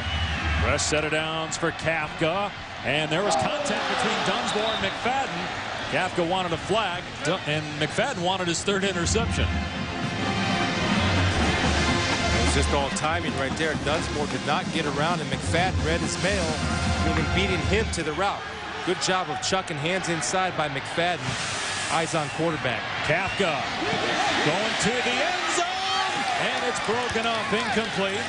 Bell on the coverage. Brewer, the intended receiver. It's 3rd and 10. Bell had big eyes. He was going for his 3rd interception. And that's what the receiver should do. If the receiver doesn't catch it, make sure the defender doesn't. I'm going to maintain at the middle of the field, they've had some room in the middle of the field on crossing routes and digs. It looks like a little bit of a 2-deep zone look. Yes, yeah, zone look here. Kafka on 3rd and 10 has Ebert. It's hammered at the 20-yard line by McFadden. He'll come up about 4 or 5 yards shy of a first down. Northwestern will go again on 4th down. We'll see, it'll be interesting with Ted Roof. If he comes back with the blitz, they've been able to stick with him man-to-man most of the day. Let's see if they come back with the blitz. 4 fresh defensive linemen in the ball game for Auburn. And a timeout called. Auburn has 2 remaining. Gene Chizik wants to talk things over. We'll check in now with Ryan Bird. All right, Dave, let's check in on the Capital One Bowl. Last we saw West Virginia on top 14-3. The Seminoles have answered now. Jermaine Thomas gets the outside, gets the end zone. 14-10 now, 8 minutes here. Second quarter, that game over on ABC. Just a reminder, coming up next, it is Devin Ebanks and the undefeated West Virginia Mountaineers after the best start since 1957, taking on unbeaten Purdue. A couple of unbeatens coming up 12 minutes from now. Dave? 2 excellent basketball teams. Should be a good one on ESPN and over on ABC. As you mentioned, the Capital One Bowl, Penn State, LSU, and Rose Bowl game presented by Citi at 4:30 Eastern, Ohio State and Oregon. 4th down and 5 for Northwestern, guys. What are you expecting to see from Kafka here? Well, I think you got to go and see what type of defense they're in and get a pre-snap look. And Auburn, to me, looks like they're getting up there and they're challenging. Now, it'll be interesting to see if they blitz off their man look or they'll provide inside help from the linebackers on the inside routes. They'll show them blitz, getting out of it. They'll rush 4. Here's Kafka over the middle. Markshausen caught it inside the 10. First down and goal, Northwestern. That's their third fourth down conversion on this drive. I like the call. It's a slant route, the same thing they converted the last time. Well, McFadden had help from Bynes, but Bynes was late coming over to Markshausen on the slant in the middle of the field. Kafka quickly to Markshausen, gets a block, and then ripped out of bounds inside the 3 by Darren Bates. It's second and goal. That's a nice play by Bates. And I'll tell you, Brewer did a good job of trying to spring him loose with the cut block down the field. Watch Brewer come in with the cut block right there. And Bell and Bates coming, hustling, never quitting, making Northwestern use time on the clock, being down 2 scores. Valuable seconds. About time for that quarterback draw, Grease. Yeah.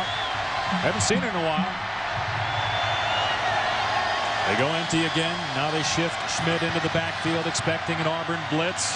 Kafka on the keeper, plowing his way to the goal line. No signal yet. Touchdown!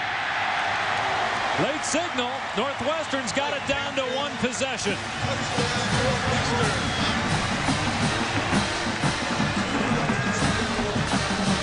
It's been 61 years since Northwestern won a bowl game. The 1949 Rose Bowl. Auburn's used to playing in bowl games. Wildcats are not done yet here. Just good effort. And remember, this drive was set up because of Ben Tate imitating a basketball player, saying 1, 2 through me. Ruling on the field, a touchdown. And they were able to get the kickoff back to the 41-yard line for great field position. Yep. And that's why Gene Chizik should be upset. And that's twice that happened in this game. And he certainly was. He stopped Tate over on the far sideline as they're reviewing this play on the Tate touchdown to give him an earful about that celebration. Let's see where the ball is when the knee went down. It's very hard to tell. There's no way you can tell. So it's going to stand. The guys that make the calls on these, whether it's a touchdown or not, are the linesmen, the one that's looking straight down this line. Again, how can you tell where the ball is? Now, unless that's why it delayed him. This one may from behind. Scrum. That's rugby scrum. Yeah. I was checking that out on ESPNU. The rugby scrums, rugby games. You like that game? I loved it, man. And this looks like the scrum. You see the big offensive lineman. Bartell's coming in there and pushing his guy in there, scrum-like. Whatever that means. I got to bed early last night. After further review, the ruling on the field stands. Touchdown. Yeah, there's no way they can overturn that. You can't see the ball, and you can't see really the knee of Kafka. I got to bed early last night, New Year's Eve, but I hear you guys were out partying. Oh, yeah. Huh? Especially Spiels. He's kind of a wild guy. Yeah. Yeah, Chris was staying up watching Gladiator films all night. Demos for the point after. And it's blocked! What a huge play by the Tigers, blocking the extra point. Let's see who gets it. Rarely, it should never be blocked from the outside. If it's blocked from the outside, then the snap is slow, and the exchange is slow.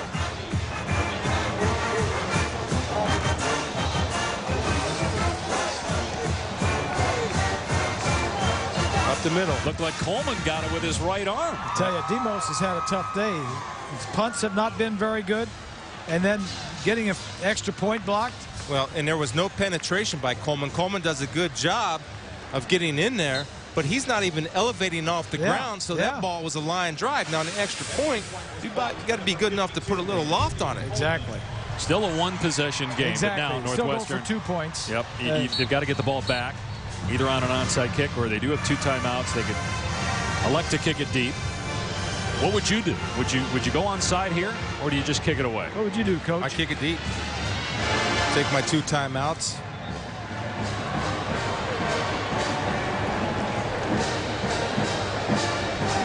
Demos has had a couple of field goals blocked this year. He's had an extra point blocked this game. He's had a couple of punts that have gone off of his foot out of bounds, short distances, and missed a 48-yarder. Here's an onside kick try, and an easy one for Burns. Went up high to get it at the 44-yard line.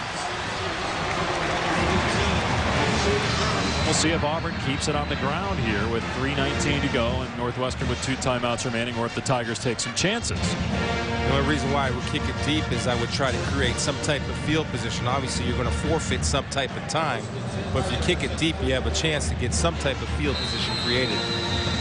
Yeah, but the other thinking is we haven't stopped those guys. You go either way, yeah. Yeah. The other thing is we haven't stopped them much. They've all this yardage. So let's try and get the ball back. That Burns in at quarterback from the Wildcat formation.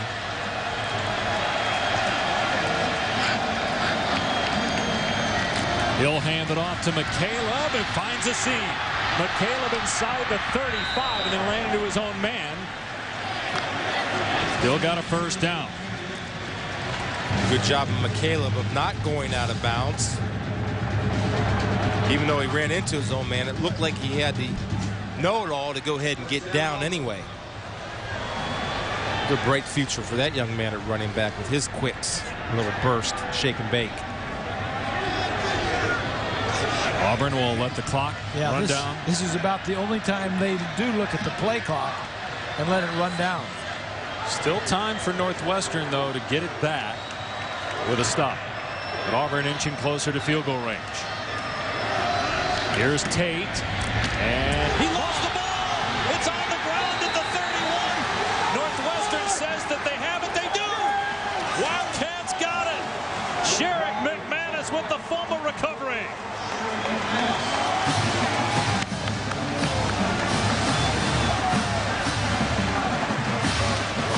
Wow. Brad Phillips. Yeah. Brad Phillips. And McManus definitely in bounds. Recovers the fumble. What is that, the 8th turnover? Five interceptions for one side and 2 interceptions and a fumble for the other. Northwestern ball, 2:37 to go. Here's Stewart on the catch, and he's out to the 40-yard line. Tackled by Nico Thorpe, about a yard short of the first down marker. Just Phillips hit the ball perfectly, because to me, Tate had good coverage of that football. The points were covered. It was tucked in. Just one of those deals. Second and short, they'll run it, and Schmidt picks up the first down and more. All the way to midfield. That'll stop the clock as they reset the chains. Still plenty of time, and Northwestern's got 2 timeouts left. They didn't expect him to run when you've thrown 40. When you've thrown 66 passes today, they don't think you're going to run in this situation. Here's pass number 67, Kafka to Brewer, and it's another Northwestern first down to the 40. I'll be careful with my man-to-man defense. I know people hate to hear that, but I think now you protect the end zone. That's your first and foremost priority. That's what they're doing. They're sitting back in zones, letting them complete some of these passes. Pass number 68, perhaps. Yep. And that pass looked like it might have been tipped at the line. By the time it reached Brewer, he could not adjust and make the catch. Second down and 10. Clock stop, 1:46 remaining. Northwestern needs a touchdown and a successful 2-point play. This is where the Auburn defensive line, those boys got to dig deep. They're working hard. Bring that pass rush, and that's exhausting. This is where you got to find out and make a play. Dig deep. Go where the opponent's unwilling or unable to go. Kafka slides up in the pocket, and McFadden broke up the pass intended for Ebert. McFadden already with 2 interceptions in the game, including 1 for a touchdown. Yeah, McFadden just too quick. He beat Ebert to the ball. He saw the ball coming, and he just reacted quicker. Look at him. Got that IB in him, not cramping up. He's got a much better break on the football. They're going to keep Schmidt in the backfield for 3rd and 10. Got a 2-deep look here, whether it's man or zone. Playing zone.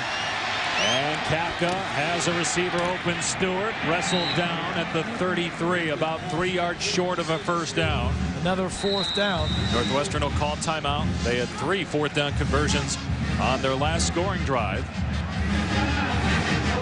So we got a timeout, 1:31 to go. Let's check in now with Dave O'Brien for a preview of that great college basketball game coming up, West Virginia and Purdue. All right, Dave, looking forward to hearing your call on that game. There should be a good one coming up next. We've got a great one here. You see both teams perfect on the year. The last time West Virginia was 11-0 some 50 years ago. Jerry West was there. Second best start ever for Purdue's men's basketball team. Here, Northwestern with a 4th and 3. What are you expecting here? Well, the last couple of times they've been in the situation they threw slants. Now, you might throw a fade up the field because you got tight coverage. There's your bump. There's your man beater formation. Little bunch. Here comes the blitz. 100th play of the day. Kafka in trouble. Flag down. This is going to go against Fairley. They had Kafka sacked. All Fairley had to do was make a legal tackle. Personal foul. Face mask. Number 90 of the defense. 15-yard penalty. First down. All he had to do was make a legal tackle, and the game's probably over. Take a look. Kafka, everybody was covered. Just bring him down. Oh, boy. Wow. Yeah. Boy, in fairness, you know, that's easier said than done because you're reaching and trying to get the guy. That's certainly 295. Yeah, a big, tall, long-arm guy. You get all excited. You just try to get him any way you can. It certainly wasn't intentional. That was an effort penalty. It's a bad penalty, but it was an effort. Northwestern with a minute 20 remaining. 1 timeout left. Kafka going end zone. Stewart wide open. He hung on. Touchdown, Northwestern.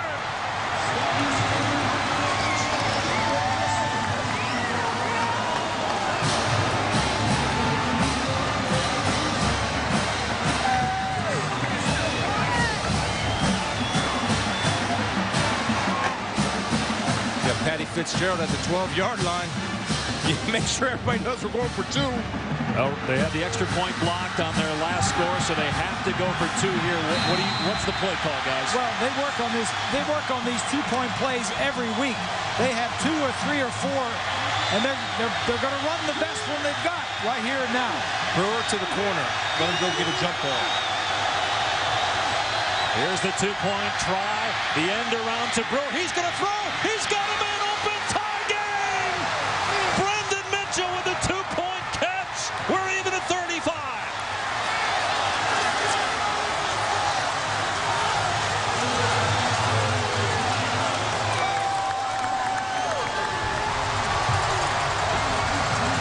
Brewer, the former quarterback, hits Brendan Mitchell, only his 5th catch of the year. They didn't take a timeout. They flip it back to Brewer. You say he was a high school quarterback. He throws it well. They didn't take a timeout. They didn't come to the sideline. They knew they were going to run this play.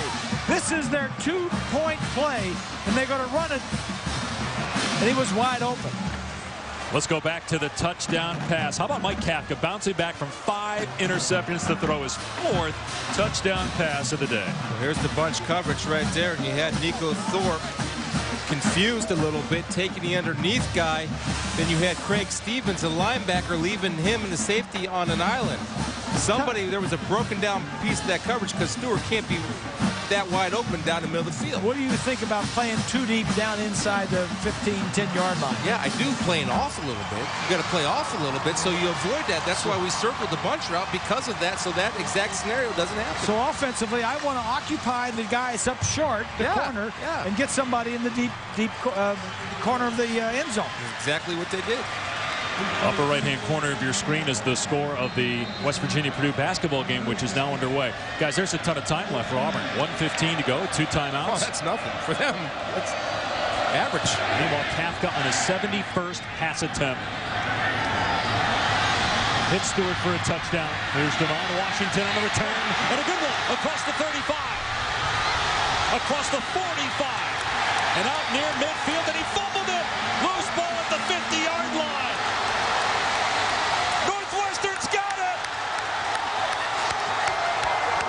Jordan Maben came up with the fumble recovery.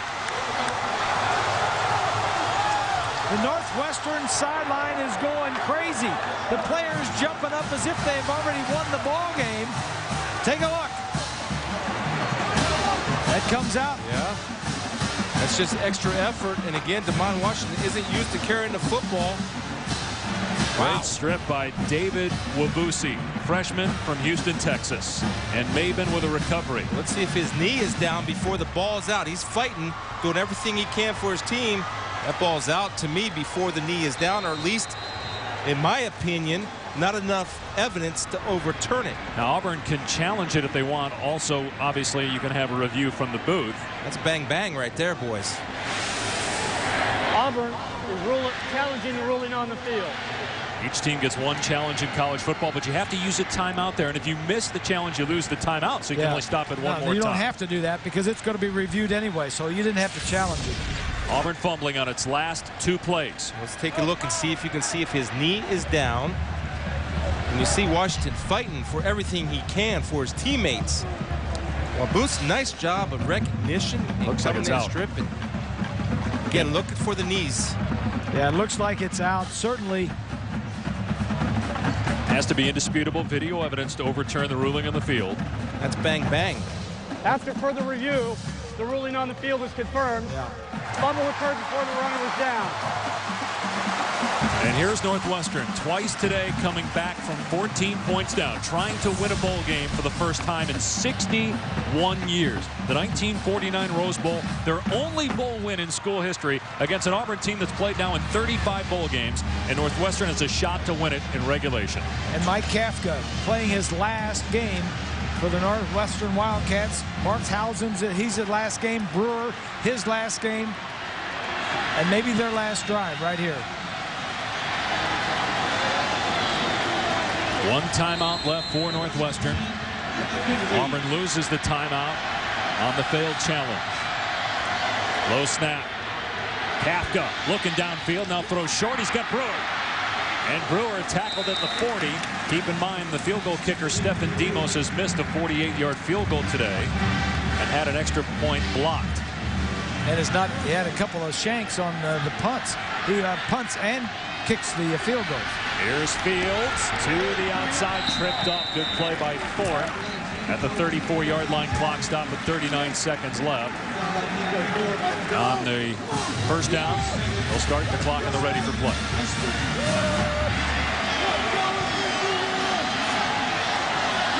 .35 seconds and counting. Kafka to Brewer on the sideline. Caught inside the 30 at the 28. Let's check in with Rob. Guys, I talked to Demos. He said his range going this way, he felt comfortable 52 or 53 yards, so they are well within his range. And one quick nugget on that 2-point play, Bob Greasy said you knew what they were going to call. That play called Yankee in honor of Joe Girardi. How about that? Here's 2nd and 4 for Kafka. Gets hit by Coleman as he gets rid of the pass. Out of bounds. It's 3rd down and 4. It's an interesting call right there. Going for it all.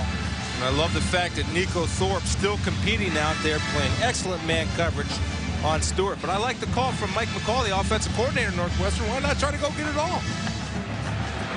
Well, now what on 3rd down and 4? Do you try to run the football to the middle of the field, or are you going for the first down here? You get 26 seconds left. You're going for the first down. It would be about a 45-yard attempt.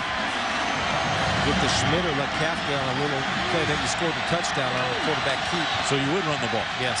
That's what they're going to do. Here's Schmidt, and he's not going to get the first down. He'll come up a couple of yards short, so it's going to be about a 43-yard field goal try.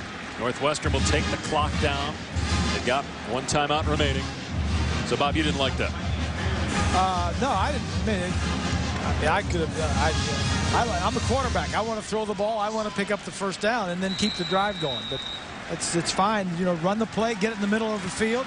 If you don't make it, then you kick the field goal.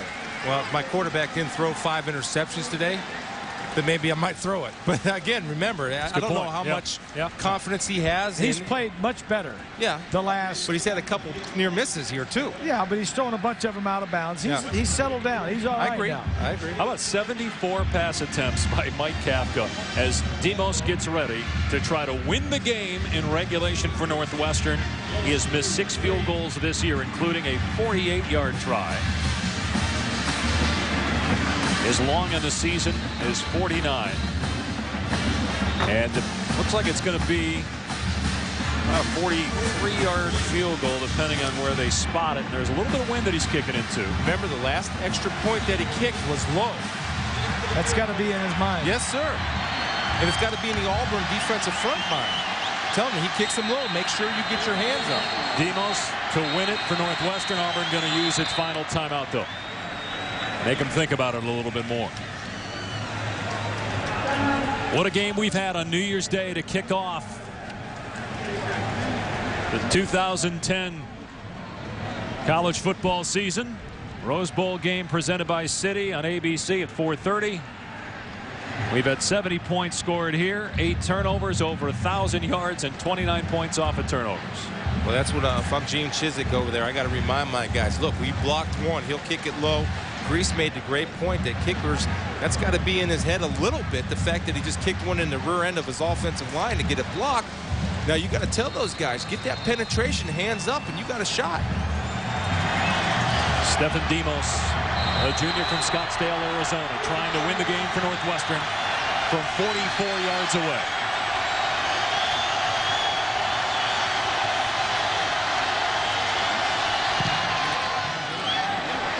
And he missed it wide to the right. We are going to overtime.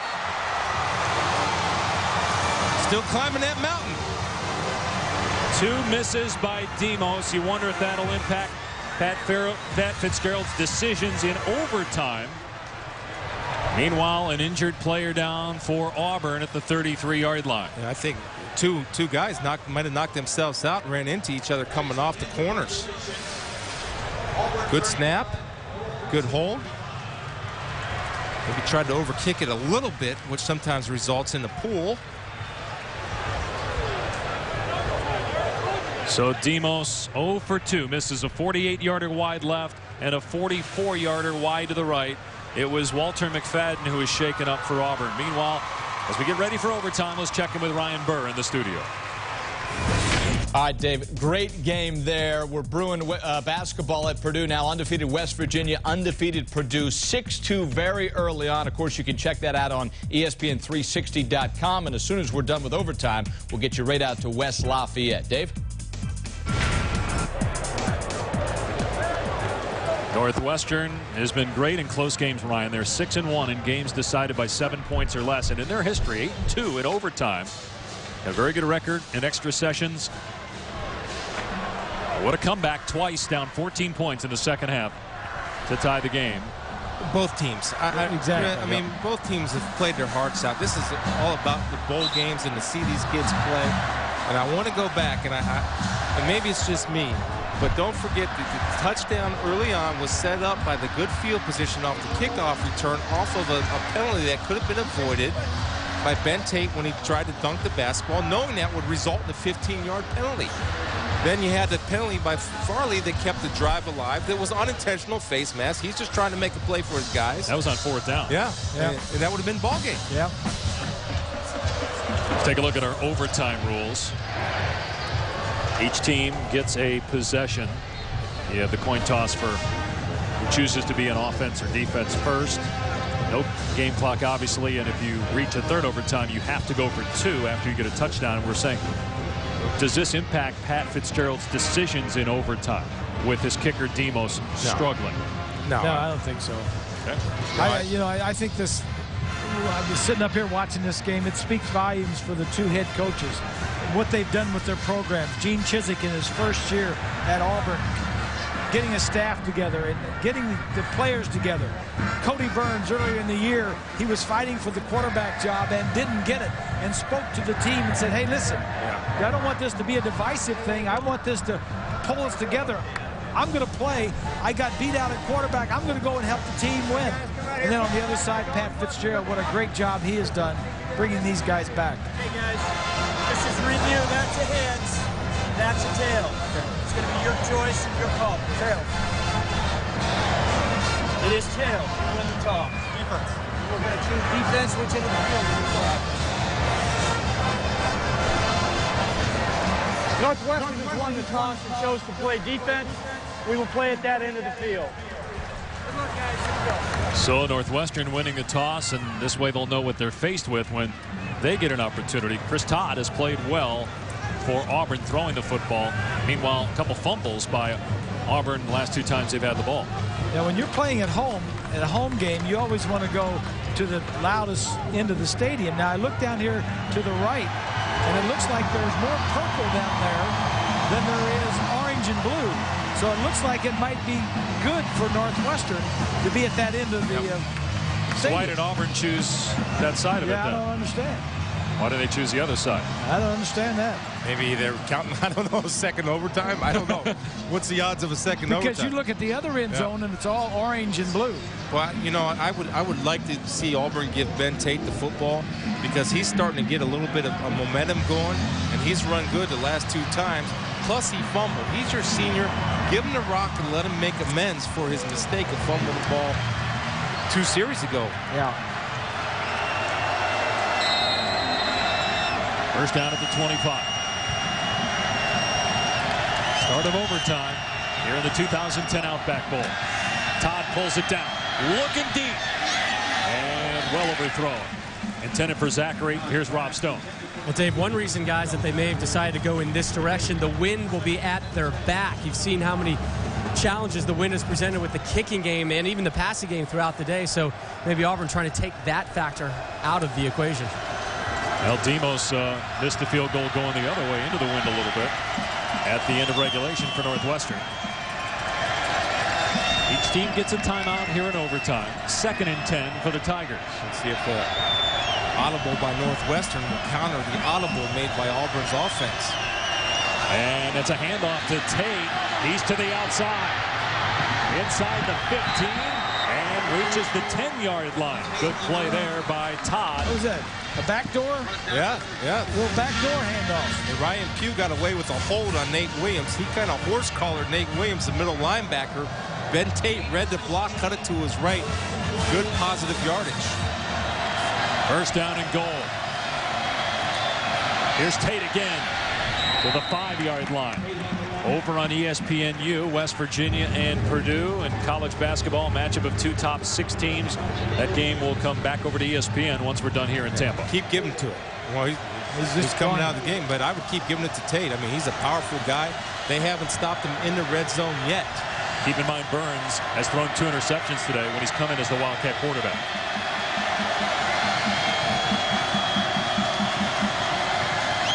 Here Burns is going to run. It's hit at the 4-yard line. He was tripped up initially by Williams, cleaned up by Sherrick McManus. It brings up 3rd and goal. They'll bring Todd back in. You got Tommy Trott out here at 6'5", which is always a benefit for the red zone receiver. Adams up top. Big day so far.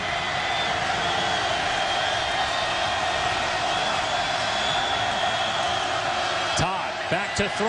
End zone. It's tipped. And incomplete. It's 4th down.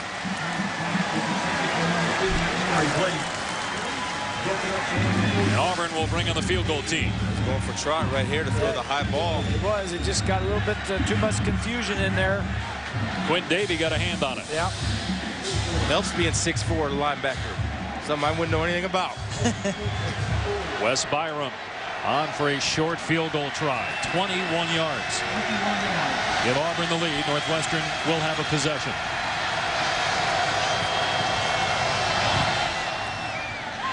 And it's good.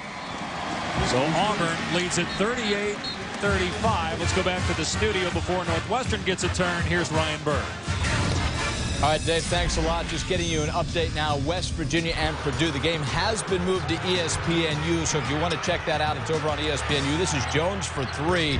The game tied at 10 right now, so good one brewing. West Virginia and Purdue back for the conclusion overtime, guys. All right, Ryan, looking forward to that.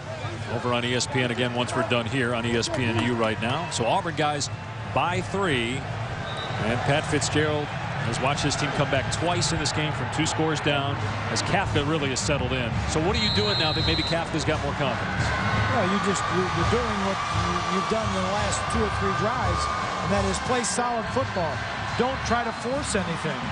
Chris, do you take any chances here if you're Kafka? Well, yeah, I think you play to win. If you know something or you feel something, you run it. See what kind of defense. Auburn's playing a zone defense. He's handed off to Markshausen. He's going to try to throw it back to Kafka, who is well covered. Auburn not fooled. Markshausen gets a block. And he's pushed out of bounds at the 21. Well, they're going to take a chance there. They're going for the win. That's a man beater. And that was good discipline by Ted Roof's defense. Being in a zone coverage helped them defend that play. If that was man coverage, nobody ever accounts for the quarterback. And they were expecting man. I guarantee you, Pat Fitzgerald was expecting man coverage.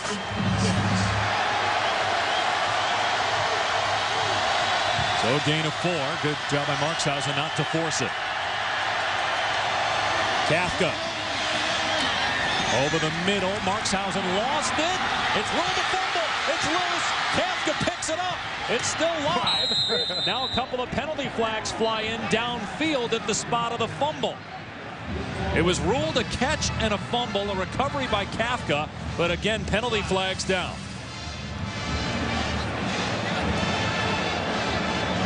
Did he ever secure it, guys? I don't know. That's a tough one. Well, let's see what the penalty is. I don't know if they're going to get somebody for late hit because it was thrown back by Markshausen. The flags, to me, I don't know if he had complete possession of that football. I don't think he did. And had Auburn recovered that fumble, it would have been the game.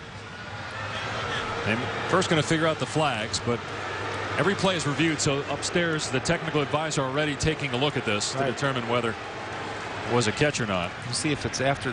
Remember, there are 2 flags, as you said, yeah, Dave, right down there in the field. It's yet to be determined.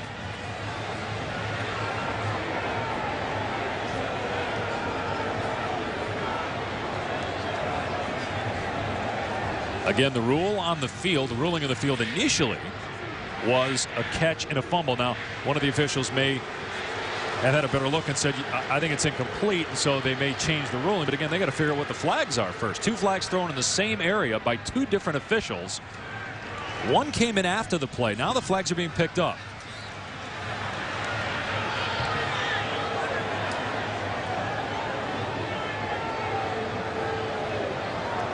Illegal bat, number 17 of Auburn. That penalty will be enforced half the distance from the previous spot. It'll be first down on the 11. Wow, how about that call, guys? So it's ruled a catch, a fumble, and an illegal bat of the ball by Auburn. So it's a first down for Northwestern. Josh Bynes, in other words, he bats the ball forward. But they are reviewing the previous play, guys. Further reviewing the previous play to see whether this indeed was a catch. So it might all be for naught. For an incomplete pass. Now we'll see Josh Bynes will come in here. Markshausen goes for now. Oh, that's on Thorpe. Nico Thorpe coming in. Yeah, it was Thorpe. Well, that's Bynes. I don't know if he's going for the football and he just misses. I mean, he's making a great effort to get to the football. No, he looks like he bats it. Let's take a look. Knocks it away. Yeah, it looks like he knocked it away. Why not just dive on it, though? Now they're looking, again, to see whether Markshausen even had possession. And it's got to be indisputable video evidence to overturn the ruling in the field that it's a catch. At this point, Northwestern wants it to be a catch because if it's incomplete, it's third down. If the ruling in the field stands, it's a first down for Northwestern. Because of the penalty. Yeah. I'm 0 for 2 on replays. So I'm going to me, I don't know if he had complete possession of that football. But again, I'm 0 for 2. It looked like it was moving. It looked like he didn't have possession. But again, it has to be indisputable video evidence to overturn the ruling on the field. Auburn leads by 3 here in overtime. What a game. First game of the new year, man. College football. Get it started right. Yeah. And we're almost at 4 hours here in the length of this game. After further review, the runner was down prior to the fumble. Therefore, there is no foul for an illegal bat. It will be third down and 1 from the 16. So they looked at the spot and everything and determined that he was down, that it was a catch, but that he was down a yard short of the first down. Right. So it wasn't a fumble, so there was no bat. So there was no penalty. So it's third and 1. Talk about a 4-hour game. That's what you get when one team throws 80 passes. Literally 74 attempts, 517, now 522. All school records, 46 completions. He led the Big Ten in completions this year. How about 73 points? That's like the difference between 500 billion and 510 billion. Third down and 1. It's been Schmidt time usually, number 39. The inside presence. Wouldn't take a gamble and fake it and hit Brewer, matched up in one-on-one coverage. Well, quarterback sneak. Kafka on the second effort. Certainly got close. May have got it. He did not get it initially, but on the second lunge, I think he got the first down based on where the ball was. And it is a first down for Northwestern. I'm just impressed with both teams, how they're fighting with a lot of plays. Still in the back of the mind of Pat Fitzgerald is your field goal kicker has been effective. He's had an extra point blocked, and he's missed a field goal to win the game. So, you know, you're not sure that you got to get a field goal out of that kicker. First down at the Auburn 15. A touchdown to win the game.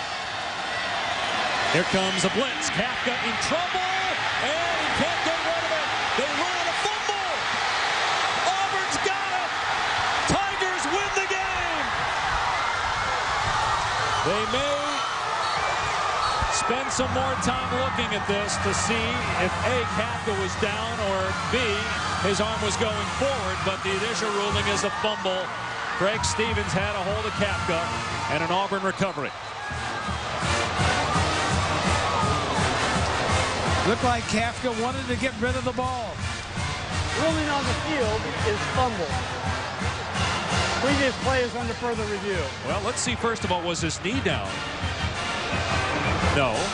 Well, I don't know. The knee might have been down, and then B, was his arm going forward? Well, even if it wasn't going forward, the ground cannot cause a fumble.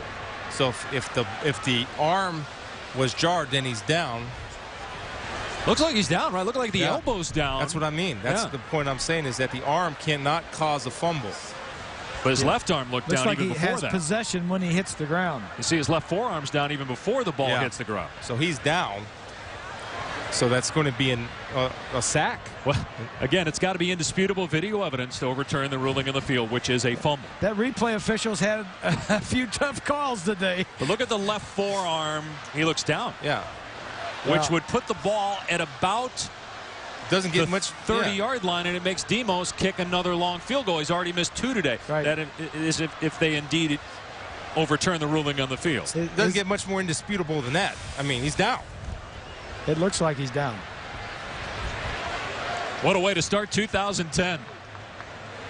After further review, the quarterback was down. The ball will be placed. Second down. So it's second down at the 31-yard line. That should be where the spot is. But again, if you can't move the ball, you're forcing Demos to kick a long field goal again. They're going to spot it at the 30. Kafka is living on the edge. They win this game? The sack, the near sack by Fairley. They got him on the face mask. We got a 2-man bunch right here. Well, let's see what type of route they run off of it. Auburn's in a zone package. Throw it to the left. Yep. Kafka's pass, and there's contact. Thorpe and Stewart. No flag. It is third down at about 24.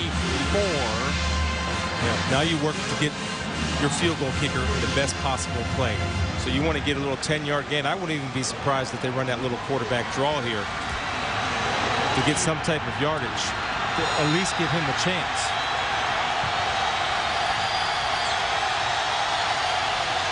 Kafka looking to sideline. Now he's ready. Play clock at 10. Kafka to the air. Hit as he throws. Markshausen on the catch. And he got about 12. He's well short of the first down, but that will make it much easier 36. For Demos. Yeah. Again, he's missed from 44 and 48. And an extra point blocked. Yep. He got a little bit of wind behind him. This to tie the game and send it to a second overtime. It's a 37-yard attempt.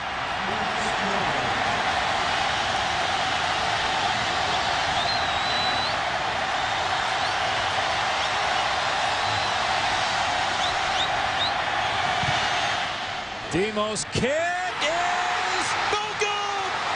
Auburn wins. The flag. They got a flag down there. They're going to get him. Penalty flag thrown at the 26-yard line. If it is roughing, even though it's 4th and 14, so if it's roughing, it's a first down. Roughing the kicker, number 46 of the defense. Roughing the referee. Penalty being forced half the distance to the goal, first down. How about this? I've said Auburn's won the game twice. Yes. Yet Northwestern still has the ball with a chance to win. They'll get a fresh set of downs. Oh. Wow, is that... It easily just called that running into the kicker, which had been a 5-yard penalty. No, that's roughing. That's roughing. A guy on one leg, and you hit him like that? Well, you didn't see him. I don't care if you didn't see him. Usually you only have one corner rusher. Demos hurt. Now that's the other issue. He's your only kicker. He's your punter, your field goal kicker, your kickoff guy, and now he's shaking up. Well, you don't need a punter, and you don't need a kickoff guy, but you do need somebody to kick field goals and extra points in overtime. They have a guy, Steve Flaherty, a freshman from Chicago, that they could go to. And Brandon Williams is another guy that they could try, and it looks like Williams, who's not even on the depth chart, not even on the flip card that we get here at the Outback Bowl, would be the guy if Demos can't kick. But meanwhile, it's a first down and goal, and Northwestern can obviously win the game with a touchdown. Yeah. Anytime you have a kicker that's on one leg, he is protected by that official. You got to stay away from him. The field goal, incidentally, hit the goalpost. When you come around that edge and you're trying to block that ball, you got to make sure that you don't run into that kicker. So Northwestern with a fresh set of downs from the 9-yard line. A touchdown would win the game. Yes. For Northwestern. Yes. Where we said Auburn's won it twice. Yes. Kafka has it complete to Markshausen. Thorpe on the stop. I know Cats normally had 9 lives. Northwestern's had about 400 in this game. They've been down 14 points on 2 different occasions in this game. Come back, and here we are in overtime. They ruled that an incompletion. They said Markshausen did not complete the catch, so it's 2nd and goal. Well, I would come back to that play because he had Brewer open in the corner of the end zone, and that was off that bunch look. And they're going to go to it to this side, up to the left. They're all tight formation over there. Play clock is down to 5.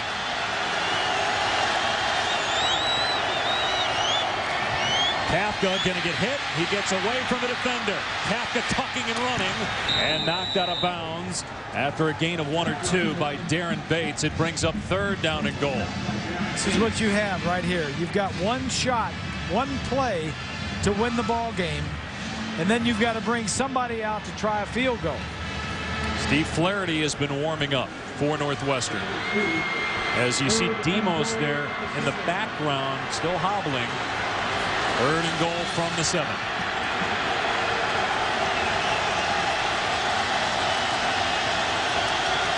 You got single coverage on the top. Right man. Kafka has time. Everybody covered. Kafka to the 5-yard line, and it's 4th down. So Flaherty straps on the helmet, and he'll get ready to go out there here on 4th down to try to send it to a 2nd overtime. Go get him, son. That's Coach Fitzgerald. Yeah. They've been up in Chicago, up in Northwestern. They're coming down to Tampa for a week. I don't have to do anything. I'm just going to. And it's a fake. And to the 2 now. Ball comes out. Auburn wins. How about that decision to go for the fake guys on a short field goal? Wow. Agree or disagree? Well, I don't know what you have in Flaherty. I really don't. So it's hard for me to say. I don't know. But I know this. Hey, they lived this way the whole season. They gambled the whole time. They probably liked that play as much as they liked that 2-point play down here that tied it up.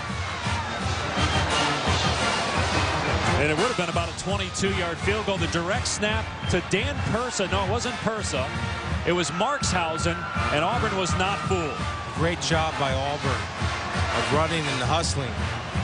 Nico Thorpe with the game-saving tackle. Carter stretching it out, number 45. Great job of Carter and Nico Thorpe defeating their blocks and saving the day for the Tiger defense and the Tiger team. No flags. It's the third. No review. Yeah, Look, it's the third time. They're running out on the field for the third time. Guys are saying we can finally throw our helmets as high into the air as we want because we don't have to put them back on. The reaction from Northwestern coach Pat Fitzgerald with the gamble here in the bowl game on 4th down. It doesn't pay off. Let's check in with Rob. Well, Coach, it's official. You can celebrate this victory now. You and I have been talking right now. The craziest thing you've ever seen, craziest game? Oh, no! Why you got to drag me in with that, man? I'll take it every time after that one right there, Rob. Hey, I didn't know what to do. Everything was going back and forth. I thought we won it twice, lost it twice. I wasn't sure what went. But, hey, man, our guys kept fighting. Somehow we found a way to win it at the end. Did you think something was up on that fake to conclude the game? Well, we did. We were kind of motioning out there. Obviously, with a new kicker in the game, they didn't feel good about it. So we're kind of ready for something. Our guys are really smart. You can see them pointing it out right there, and they made a good play at the end. How many times did you think you won this game? Maybe 2 or 3, Rob. I lost count of them some way. We could not make this win easy. We somehow made it hard, but I'm so blessed. I'm so happy for our fans and our kids and War Eagle. Happy New Year. Thanks, Coach. How about a 4-hour game, guys, to start the new year? Loved every minute of it. Auburn 38, Northwestern 35 in overtime. West Virginia and Purdue underway. You'll see that game up next here on ESPN. It's been a great year for our crew. Chris Spielman, Bob Greasy, Rob Stone, our producer Bart Fox, director Kelly Atkinson, and our wonderful crew. I'm Dave Pash. This has been a presentation of ESPN, the worldwide leader in sports. The Auburn Tigers are the 2009 Outback Bowl champs. Now let's finally go to Dave O'Brien in West Lafayette.